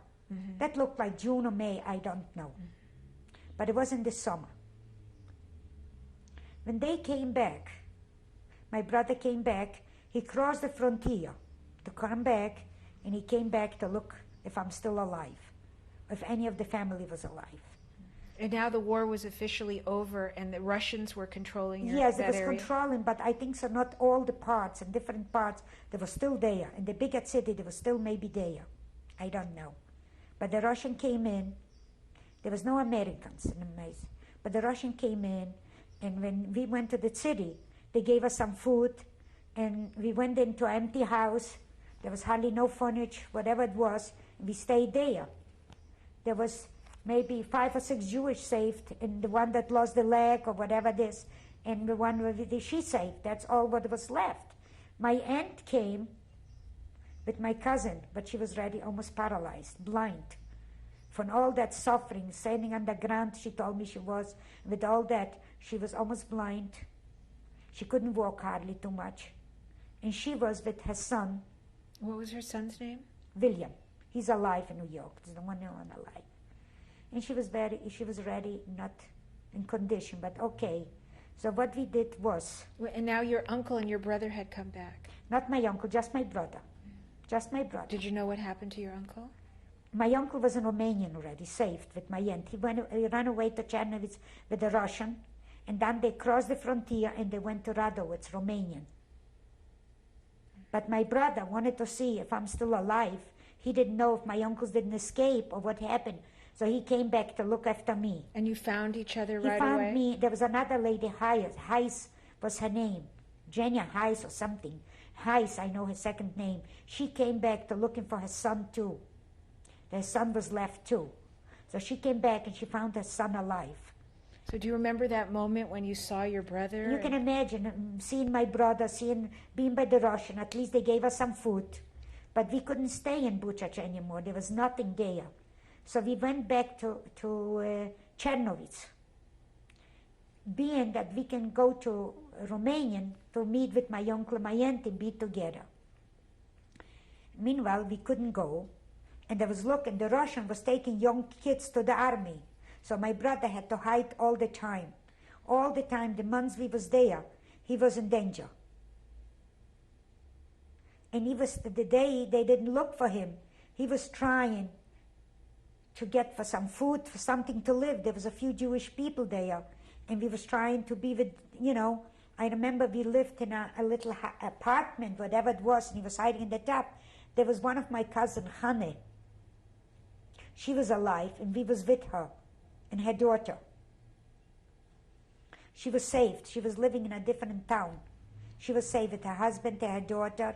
Her daughter was Edge, and she was saved. So we stayed with her. I stayed with her, and my brother and her husband was hiding. Then we decided to cross the frontier and go to Romania to meet my uncle and my aunt. They caught us maybe 3 times. They put us overnight, and they told us they're going to catch us again. They're going to put us in jail. But we still had no choice where to go and what to do. So we finally, the 4th time, crossed. And how did you get there? By trains? No, walking. We walked each time 2-3 days, constantly at night to go. We didn't have money. Who had a train? We didn't have papers. We didn't have anything. And we wanted to cross to be with my aunt and my uncle. So you finally were able to get into Yes, Romania. we crossed finally. We crossed after all that we crossed, and Mrs. Hayes was with her son too. And she crossed to her husband, and another son was in Romanian too. So we all crossed there, the Romanian. And we was there with my uncle. We had one of my uncle died when we were small. But my other uncle, William, in Kansas City, David, passed away. But David passed away. He went in for surgery for appendix. And my aunt went out for a minute, and he went out from the bed to drink water, and he died. He exploded, open, and that was his end. And one of my uncle, that was Dr. William, the one that he was sending us the tickets to go to United States and all that, he's the one putting money in the bank to take to try out the family, whatever's left. And I had an uncle that he was in the Russian army. He was from Warsaw. And he had 2 children. And the Russian took him to the army for a doctor. And his wife stayed in Warsaw. And she was killed with the 2 children. So he was with the army in Russia. And he wrote us to my uncle in Kansas City that he's coming. He's coming. And we never heard from him. We never heard from him. He wrote us in Romanian. He contacted my uncle in Kansas City. My uncle told him that we are in Romanian. So he said that he's going to come and see us. And he's going to Warsaw to see his wife, if he's still alive. My aunt with her son went to Germany. We didn't know that. She went to Germany with her son and another son, the mother's son too. There was like her son and her sister's son. There was 2 sons. So she went with them to Germany. But she was already blind. She couldn't walk. She couldn't go. She had to wear like diapers or whatever it is. She was so bad it was. So from Kansas City, my uncle wrote us that the uncle, he's a doctor, he's coming to help his sister. But he never showed up. We never seen him. So how long were you then in Romania? How long Romania we was for 2 years. We waited to the visa to go to the United States, but it looks like a quote takes 5 years or whatever it is, and my uncle didn't want us to wait. Meanwhile, my aunt was pregnant, and she had a little girl was born in Romania. And what's that girl's name? Adela, her name was. They gave it after her mother, Adela. So what happened was we was taking the train from Romanian to go to Budapest. I don't know, somebody spilled, or by accident, spilled chicken soup all over my little cousin. She was all burnt. She was a year old. And then from there we went to Czechoslovakia. We got a visa to Czechoslovakia. Czechoslovakia, we stayed probably 9 months or more.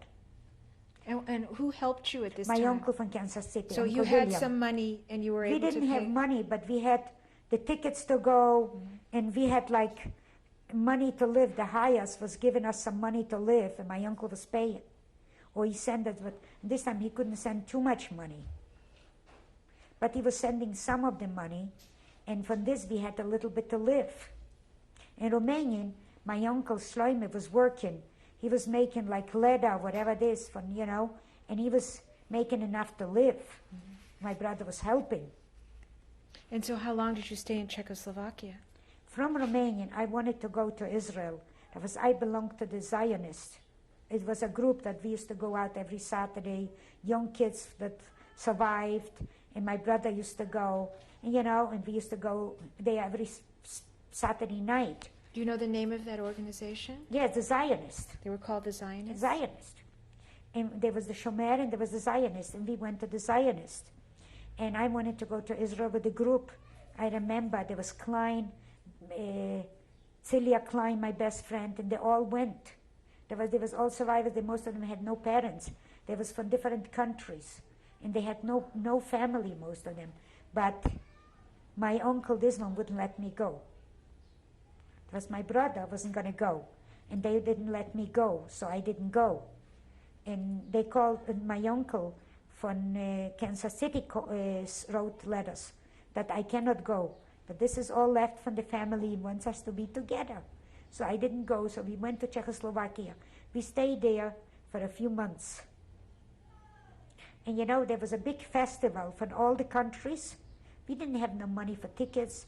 We didn't have nothing. We used to put on high heels for my aunt, and we used to say we Polish delegates, and we used to go see all that. We wanted to go see something. We was kids, and we had no money, and we had no clothes, and we used to go sit the best seat of Polish delegates.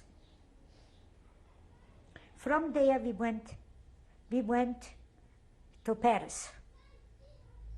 We got the visa. Uncle sent us tickets. That's all what we can get, is one visa or the other one. We stayed in Paris maybe 6 months. We stayed in a hotel. There was a lot of Jewish people. And, we were still kids. We walked maybe all night. And we went to see some shows. A casino, whatever it is, Folie Bergère. But they wouldn't let us in, we kids. So the people put us up lipstick and high heels just to go in, and big dresses, and we went in to see it. People told us what to do. We didn't know what to do, but they sent us. So did you know now that you were on your way to, or trying to, at least to get into the United States? No, we didn't know nothing. We was hoping from Paris we go to the United States, but didn't work out. This didn't work out. My uncle finally wrote us a letter, and he's saying, I have a man that is getting you a visa to Cuba. And that man is going to get you an apartment. I'm paying for everything. He's going to get you an apartment. He'll pick you up, and he'll do everything for you. We went Curacao. We went all these places. So so that now you took a boat. No, we took trains most of the time. But how? So we took from Paris. We took a plane. We stopped in Curacao. We was there. And the Curacao was the 31 of 31. This I remember, never forget it. And the people was dancing and all that, and we was there. And then we took a plane. This was all by train, still Curacao. From Curacao, we took a plane to Cuba. The man was supposed to pick us up. He was never there. So it was a holiday. So they kept us the whole day there. Finally, he came and picked us up. And who was in your party now? Who were the people you were with? It was my uncle, Shloime, my aunt, my brother, and her daughter Adela, and me. We was the people. So the next, in the night, they took us out, and they took us to the apartment. And there was ready furniture and everything.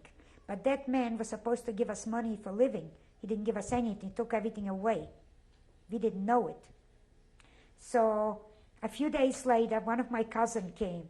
Matter of fact, Max was killed. Zygmunt came. And he brought us some money. And he brought us some clothes. We had nothing. We had one dress on, that's all. He got us some clothes. And he got us all. He stayed with us for a little bit. And he went back. So we didn't know what to do.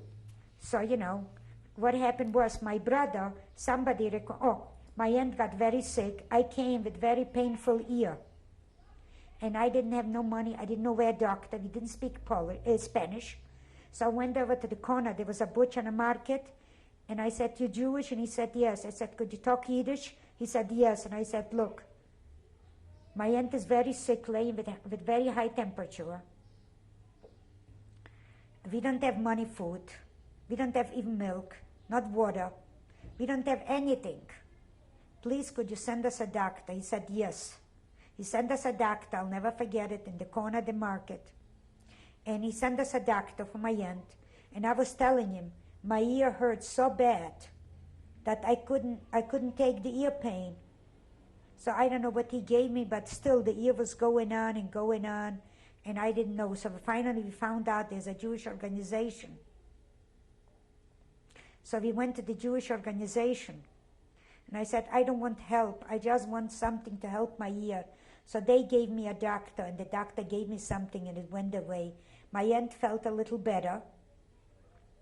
So my other aunt from Germany came. She was, like I say, she hardly could walk. She couldn't keep her urine. She was blind. She came with her son and her sister's son. The name is Herman. He lives here. And William was her son. She came to Cuba. So. And how was the life there in Cuba? In Cuba was the life not bad if you had money. We didn't know the language. We didn't have, my uncle sent money, but that man took, his name was Michelson. He took everything away. We didn't know it. But still your intention was to go to the United States. No, we didn't know anything. We was intention, but they told us that we have to wait for years to go there. Mm-hmm. But at least my uncle came, and he gave us some money right away, and he said, "Look, the man told me, and that wasn't the truth, that people that come from Europe, they cannot have no business or nothing. So what I'm going to do, I'm going to open a business." My uncle had cannon, towel sheets, everything. They used to have the factory, everything.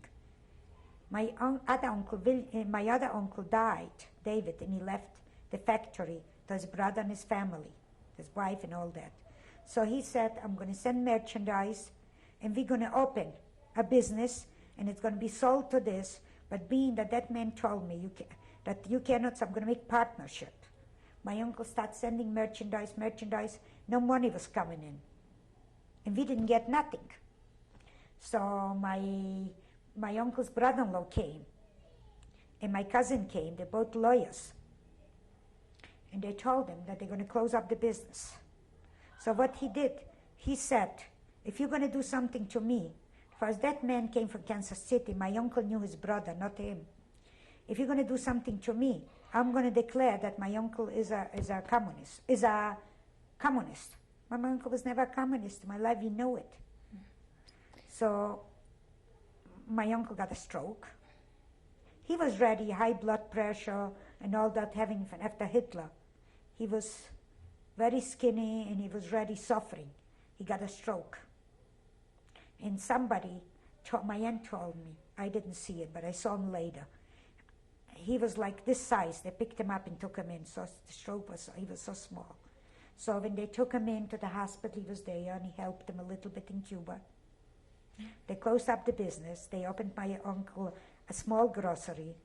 He was working there. My aunt got very sick. She got a little bit better. And my brother opened a big business. He was on his own. I lived with my brother before I got married. Then when I got married, I didn't know that they're going to call me and give me the visa. It was 5 years. I got married 4th of April. They came in May. They told me if I don't take the visa and go to the United States, I'll never can go into the United States. So when did you get married? 4th of April. And you married who? My husband, Hyman Katz. And he was a Cuban? Or yes. He was Jewish, but he was Cuban. His parents got killed in the war too. But all his family, sisters, was in Cuba. So when I married him, I had no choice to go to the United States, leave him. In July 20th, I went to the United States. When I came to Baltimore to his cousin, I stayed a little bit there, and they told me to get my green card, I have to stay longer. I can go back. So I was with my husband's cousin, but I didn't feel very comfortable. But I had no choice.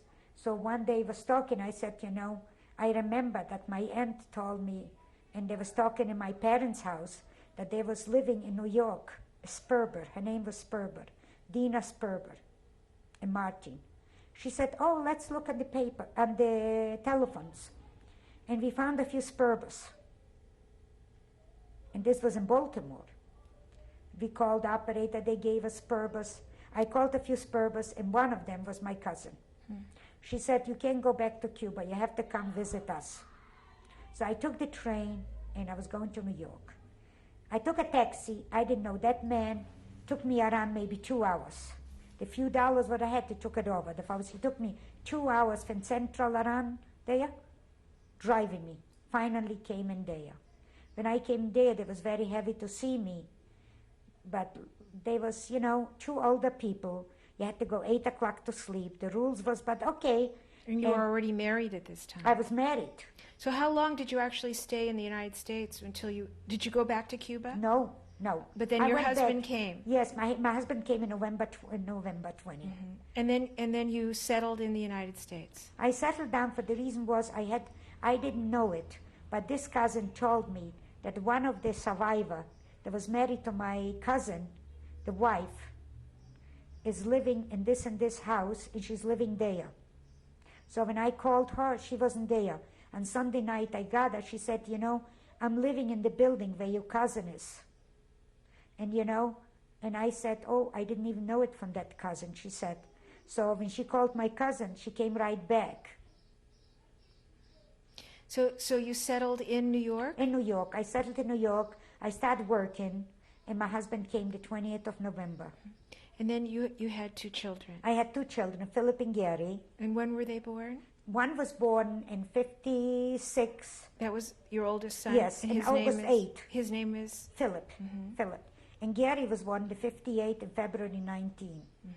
But even with that, when my kids was born, I was living in New York, and my aunt, and my uncle, and my brother, my sister. My brother got married. I couldn't go to the wedding. Because I knew if I go, I don't know if I can come back. I was ready with Fidel. So I didn't go to the wedding. My sister was pregnant. My brother was calling me, please take me out. My aunt was crying that they're sending the girls away to Russia. That's it. They're sending me away. Okay. Tape number 5, Mrs. Betty Katz. Right. So, Mrs. Katz, you were telling me you were living in New York. Yes, now in the Bronx. Now you had 2 sons. Yes, in the Bronx. And your husband was working. Working, yes. And, what eventually brought you here to Los Angeles? To Los Angeles brought me, my husband came to visit his sister, and his brother was living here. These are the people came out for Cuba. They stayed in my house, the sister. His brother lived in Kansas City, and we was married. But his sister, and they all encouraged him. Plus he had a friend that was working in Duarte with him for many years. And he's the one that tried to give him the job and all that, helping. So he talked to the owner, and he said, we want you to move to Los Angeles. You have a job here and everything. But the bad part is when we moved here, in a few days that man passed away. So all the privilege, we couldn't get it anymore. But we were still, there's a lot of times the kid was crying, we wanted to go back. And what was your husband's profession? What was the job he was supposed to have when he came? Here? Yeah, he was working with the movies, with the negative cutting. I have a few things I wanted to ask you about your experiences. Yes. Were you able to talk to anybody about what happened to you? Not as much. I talked a little to the kids, but it's still, I can't, it's not, I feel it's hard for them to realize what his mother went through. I don't want to aggravate him as much. So I try to talk to them, but not as much. They know, but not as much. They know, not all. Does your husband know what happened? Yeah, but not all. The first, like I say, all right, he went to see the movies. A lot of time they have it on TV. But, it's hard for people to understand that they didn't go through. That people that go through that can more understand than people that didn't. Whatever you see, I'm saying here. Some people will understand, some will not understand. I myself ask a lot of time a question, God, how could I went through that, a child in this age? How did I have a mind to try to save my life? how did I always say the Americans are going to come? You know, why did I say that? There was a lot of time when we was in the ghetto, people used to say, the only can save us God. We used to pray, you know. In Poland, there was not like here, there was religious people. There wasn't like, you know, they used to go pray every Saturday. And they used to say, Mashiach will come, God will have the Russian, the United States will come, the army, they will save us. And a matter of fact, in a lot of countries, they came, the army from Russian or whatever it is, they saved, the partisans called, and they saved the people. And they even have a song that they written, Zog nicht keinem ad the Geist, you know. This is the song they written. When we survived, they was telling us about that song and they were singing. So, you see, that's the way, there was a lot of them, people that survived, was with the partisan, nobody else. But do you discuss what happened to you with your brother? Yeah, we discussed, but he's in New York living. I lived in New York. We don't discuss this much. So I tell you why. He starts crying, I start crying. And we felt, I was talking to my niece and I explained a lot of things. His daughter, she knows a lot about it. But she went to Poland. She went to the concentration camps. And, you know, she's only now 18, but 19.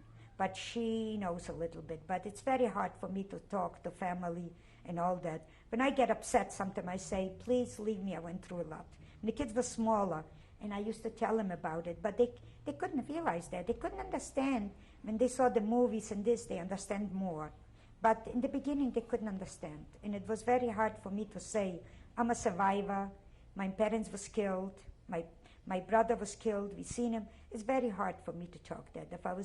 After that, I get so upset.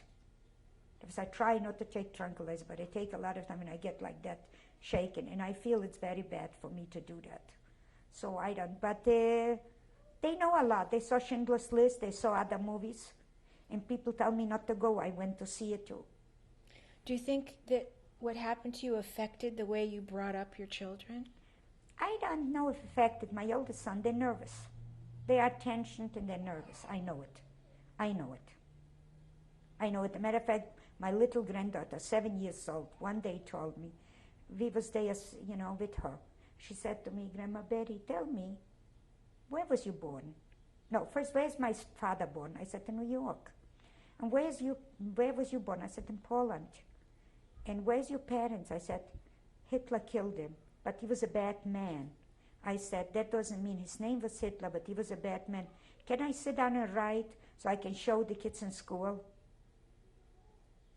See, I went through a lot in New York to take out my whole family I took out from Cuba. I used to go to Washington to the senators. Matter of fact, I went to Senator Jacob Javits. He wouldn't let me in. He had to let me in. I wouldn't leave. And he the one helped me, my brother take out. I took out my aunt and my uncle through Washington. I used to go 3 a.m, take trains, and with diarrhea running to help them, leave my kids with somebody. That was my husband couldn't take off a day. We didn't have the money. And this way I took out my family.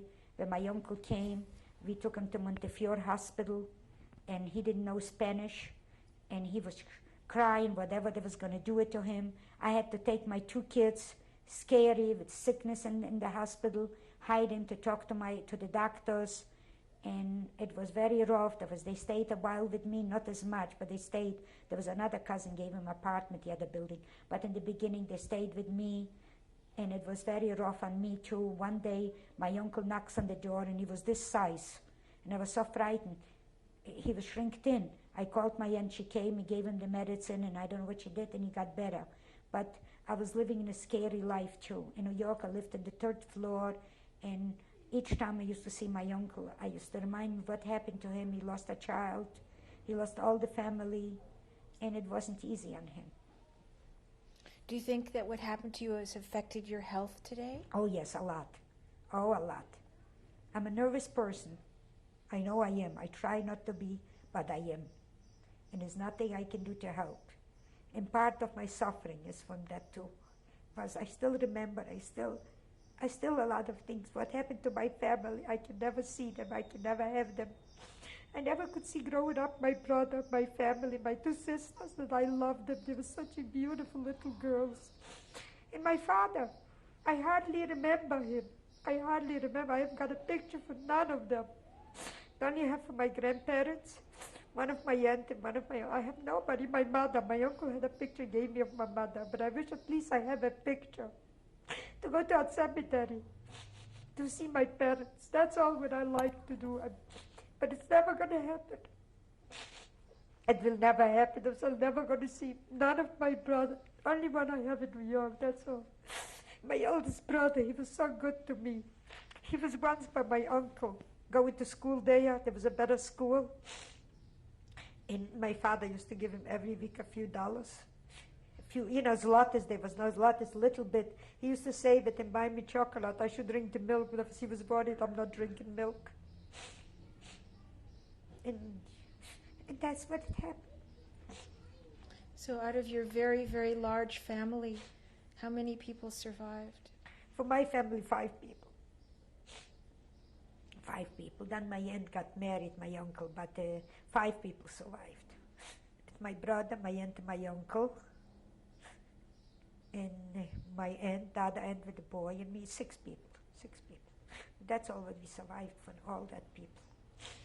So, Mrs. Katz, I just wanted to ask you, why you felt after all this time that you wanted to make a tape. I want to do it for my grandchildren's sake. Not as much for my children knows the story and okay, but my grandchildren are so young, and who knows if we're going to live to tell them the story, and they can believe. So if they see the tape, it's going to be much better for them, I think so, and especially my little granddaughter asked me for it. So I felt if she asked me if she wants to write, how could a 7 years write all these names and all knowing? And so I felt the tape would be wonderful. So Anita told me that she did it, so I said, okay, tell Zepporah, please, to call me. And that's when you called me. And, is there anything else that you wanted to say or any, message that you want to give the future generations? Yes, the future generation, never give up. Life is very short, never give up. I fight it for my life. I was a young child, and that's why I survived. That's why my 2 children has a mother. If no, they wouldn't be born, and they would be different life. That's what I can say. And I still say, fight for your right. But here in this country, people can have guns, people can fight. But in Poland, we didn't have nothing. And whoever, that like a gun, like I said it, they burned my cousin. But he said he killed 2 or 3 Germans. And they got him, and what they did, they burned him. There was another cousin that they cut in pieces. There was so many violence they was doing that it was awful to see that.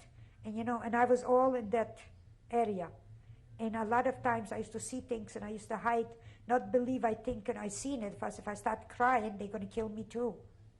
So I was always in hiding, but a lot of times I gave up my life. I wanted they should kill me. But I only used to say, kill me, I shouldn't see anything. I don't want to live because I have nothing to live. But in my heart, I wanted to live, and I was fighting for my life, and I succeeded. But I believe everything, and the Jews, they say, Beshet. That's all I believed. If I was not, I could be killed a long time of this, my brother. So I still believe that everything it's believing in God. But one thing I still believe, that the Polish Jewish, they say it was punished. They shouldn't be punished, that it was very good Jew. They never did anything wrong. There was a small city we was, but it was, they used to go to temple, they used to do a lot of things. They never was punished. I don't know why God punished all that. But it seems this is life. People get killed here for nothing, and that's what it happened. How many people get killed here? And that's all young children. So we don't know what it happened, why it's happened, but the only thing I know, and a lot of the cities, they took Jewish people that had, beard, and they was very religious, threw them in the gnesta, in the water, and this way they drowned. When they told us, we couldn't believe it. But we believed, after the Germans came and what they did with us, we believe everything. We believe everything's happened. It's a sad story, but it has to come out. There was no way, we can hide that. There was a lot of people that I spoke, and they say, it's never happened. Never, like that lady from the football or whatever it is, baseball. What did she say? Hitler wasn't so bad. Hitler wasn't so bad. Why didn't you live there? Why didn't you be there to see how bad it is? That I seen my brother dead. I seen my mother and 2 little sisters dead. I didn't see my father. Oh, after the war, when we came out, we saw some soap, and that was made from the people that burnt in the oven. There was made soap. So what we did, we buried the soap. But it was for human being make the soap. They took off so much gold from the people. They used to pull out the teeth. They took so many things out, and we seen it. And you couldn't go over to say something. They killed you. They beat you. So whatever they was doing, we couldn't help. We couldn't do anything. But I have a wonderful husband and I have wonderful children. This I'm blessed from God with a wonderful husband and wonderful children. This is the truth. I have wonderful sons and daughters and 4 grandchildren. And that's what my life, that's what I live for them. And what are your grandchildren's names? Joshua, Jordan, Jessica, and AJ. And AJ is Alex. And my 2 sons are Philip and Gary. Philip's name is Philip Hirsch. And Gary is after my mother, Gito. We changed it, that I should have my mother's name. My father's name I could never give, that was my husband's his name. So I could never give it. So that's the one I did it. That's the life of my story. There's a lot of things I didn't even say it, you know. It's just awful to say it. Well, I thank you very much for your courage to see telling your story. 1,500 people laying there on the grave, and I escaped in the water. That was enough. That was enough. To escape naked, it was enough. So that's the way it is. Thank you very much, You're Mrs. welcome. Katz. You're welcome. I wish I could be more, but I just can't no more. Mrs. Katz, would you introduce us to your family? Yes, this is my son Gary. This is my grandson Jordan. This is my husband Jaime. This is my son Philip. This is my granddaughter Jessica. This is my daughter-in-law Joy, and my grandson AJ, Alex. And this is my daughter-in-law Martha, and this is my grandson Joshua. I wanted to ask if there was anyone who wanted to say something about Mrs. Katz's experiences, or about growing up in a survivor family. Sure. My name's Gary, and I'm Betty Katz's youngest son. And it was a tremendous story, of course, and what happened and all that. And I think it made my brother and I a lot stronger in life. And throughout our Jewish educations of yeshivas and all of that, it was a reality to listen in Jewish schools and how they talked about it and what really happened, and then coming home and being able to ask your mom and hearing those frightening stories of what transpired. And I think it made us stronger, and it made us understand our Jewish belief and tradition and how important it is. And it allowed us to, or allowed myself to understand when I was growing up as a teenager, listening to things of what never again means, and what all of those things meant. And at one time I was going to join the JDL and through my Rambam associations and all of that. And it allowed me to listen and understand and really feel strong as a Jew and understand that this will never happen again to us as a country and as a traditional religious belief of who you are and where you came from, and through all the Holocaust and Hitler and all of that. If that didn't destroy the Jewish people, I don't think anything ever will. So that's the legacy it left with me, and hopefully I can share that with my kids. And as generations grow and grow farther away, like my kids and my brother's kids, they'll less likely hear about it because it's not the generation right under us. But it's our jobs to make sure that our kids understand what our parents and grandparents went through, and make sure that they understand what happened, and make sure they understand why it happened, and for them also never to know that it should never happen again. And I think the biggest thing that and one of the reasons I try to get my kids to understand their grandparents and everything, because one of the things my brother and I always grew up with was no grandparents, and that was because of the Holocaust. And we used to come home from school and so forth, and other kids who used to get something or share time with their grandparents or spend weekends with them or what have you. And my brother and I never had that opportunity because ours was not around because of the Holocaust, mainly because of the Holocaust. And one of the things that we've always made my parents realize is that that's the only thing that we grew up with that we didn't have, and that was because of nature, what have you. And that's one of the things that we want our kids to always have, is know who their grandparents are and know that that they're there for them. So that's why those are the things that has left me with it. Thank you. You want to say something, Philip? Sure. Okay, come It is very difficult for people who have not participated or not shared in the experiences that the survivors have gone through to understand what happened to them and what happened to the world during that time. In a way, it's fortunate to have a survivor that we can share these experiences and understand what happened during this time period. I mean, we all wish that it never happened, but I think that has resulted in uniting us, strengthening us, and ensuring that something like this could not happen again in the future. I think we are all very proud of my mom for surviving through this horrible time period in the world, being clever to figure out ways of surviving, of not being caught, of eating scraps and bits on the floor in order to survive.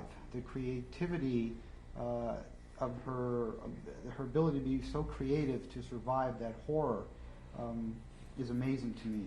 Something that is so frightening that I don't even see how I could cope with something of that order of magnitude, that amazement. We have seen our mom through many, many years of anguish, of horror and terror.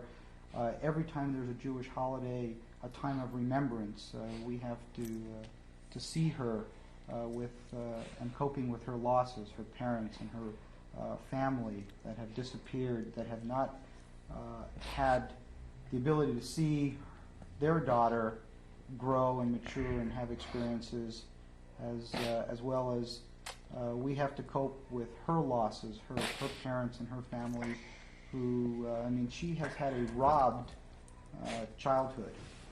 She did not have the ability to go through school, not the choices and experiences that we have all had that we take for granted.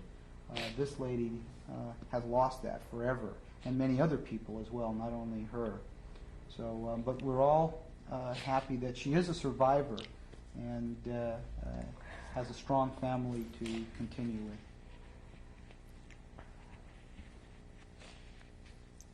Anybody else?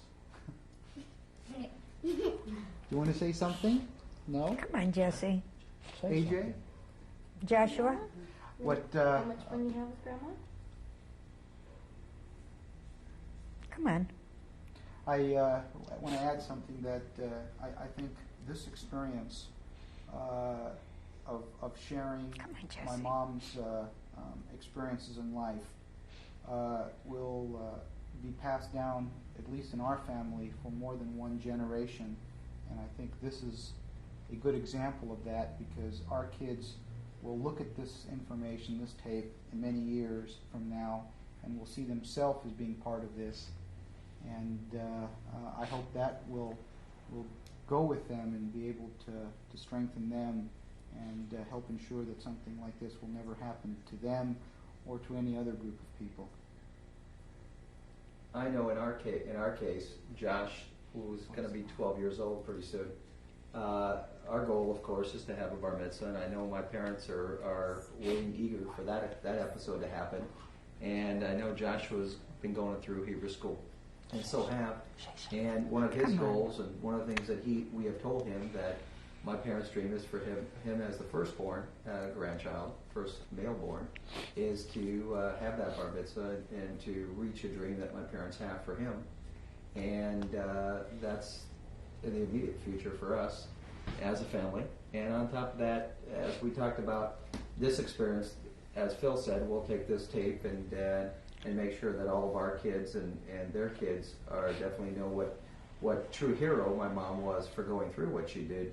And on top of that, when we look at life in the 90s as the difficult things are being told something to do, or not getting your hair straight, or not having the right shoes or brand names and so forth, when you look at all that garbage compared to what the real survivors and the real heroes in our lives are, there's no comparison. And I remember when I was growing up through school and we would have to do documentaries or reports on who your hero is in sports or what have you. My hero always been my parents, because first of all, we wouldn't be here without them. And the second thing about it is that for them to survive what they went through, both my mom's situation and my dad's situation, those are the true heroes in life, not the guys who make $3 million who can't read or write. These are the true heroes of life, and that's how I've always felt, and we feel as a family. And we're here today because of their drive and their success of survival and not allowing those bad circumstances to take them down. Come on, Jesse. Jesse, come on. Most of us take for granted life. We all expect it. It's our right to live and be free. And very few of us will experience the experiences that my mom experienced. The robbery of taking away people's life, the horror that she's been through with losing her parents and seeing people being slaved and people being tortured and people being killed. This is not something that I think any of us wish upon anybody in the future, and we need to praise people like my mom who have experienced that and have still survived and have gone on in life to been married, to have a family, and continue after a horror that I think a majority of us would have difficulty surviving with.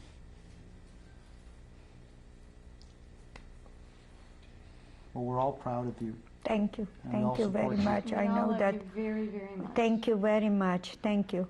Jessica, say a word. Come on. Come on. No? You love Come on. Grandma Betty. Come on. And Joshua and Jordan. Come on. Say you all love me. Come on.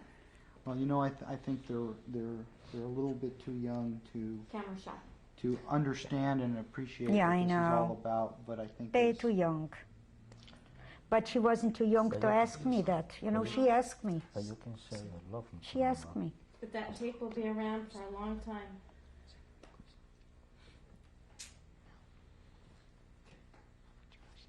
Josh, Okay. Thank you Good. very much. Okay, thank you. So that's finished. This is my mother. This is my mother. She was born in Buchach. I got a picture through my uncle in Kansas City. I was in 1955 in Kansas City visiting my uncle, and he took out the album and he gave me the pictures for my family what they had. And your mother's name? Gidl. And do you know when this picture was taken? No. Yeah. Okay, on the right side, this is my grandfather. On the left side is my grandfather. On the right side, my grandfather's name is Isaac. And on the left side is my uncle Hirsch, And what was their last name? Schneier. They were both Schneiers, your Yes, grandfather yes. and your uncle. And the little boy is my uncle's son, And what was his name? William. And where was this picture taken? This picture was taken in Poland, in Buchach. Do you know when it was taken? No. And how were you able to keep I this got it picture? through my uncle when I was in Kansas City. He opened the album and I took out everything what I wanted. And say the last name. Okay, on the left side, this is my aunt Sure. And the next to her is her daughter Betty. The same name, Blime. And then is the next name is Zygmunt. He lives here. He was the only survivor. He came before the war. Then is Max and Hirsch. These are all her children. They all was killed, plus the only one is alive, Zygmunt. And what was their last name? Schneier. And where was this picture taken? In Buchach. In Buchach. in Poland? Yes. And do you know when this picture was taken? No. This is my father's brother. His name was Yankel. He's the one that they cut off the head. This was my uncle, my father's brother. He was born in Buchach too. And where was this picture taken? This picture was taken in Poland. And my aunt from Israel, I don't know where she got it, but she gave it to me. And do you know what the date is on this picture? You don't know? No.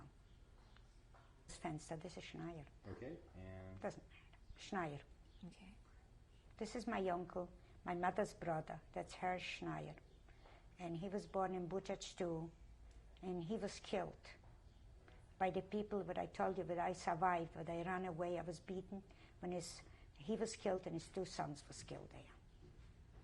And where was this picture taken? In Poland. In Buchach? In Buchach. This was years ago, it was taken. I think so, it was taken before he was even married. And they sent it to Kansas City to my uncle. That was his brother. Okay. And tell the name, her whole name. Her name is Leitche Fenster. And she was saved, she survived, and she lived in Israel and she died. And she sent me that picture. And she is who? She was born in Poland, in Buchach too, my And father's sister. She's your father's sister? Yes. And do you know where this photo was taken? I don't know, she's in Israel. It might be taken in Israel or where. And do you know the date that it was taken? No. It's nothing underneath. This is my brother David that lives in New York. This is my aunt that survived. That's me after the war, and that's my uncle that died, that he had a stroke. And where was this picture taken? This was taken in Romanian. And do you know what year this was taken? This was taken in 1947.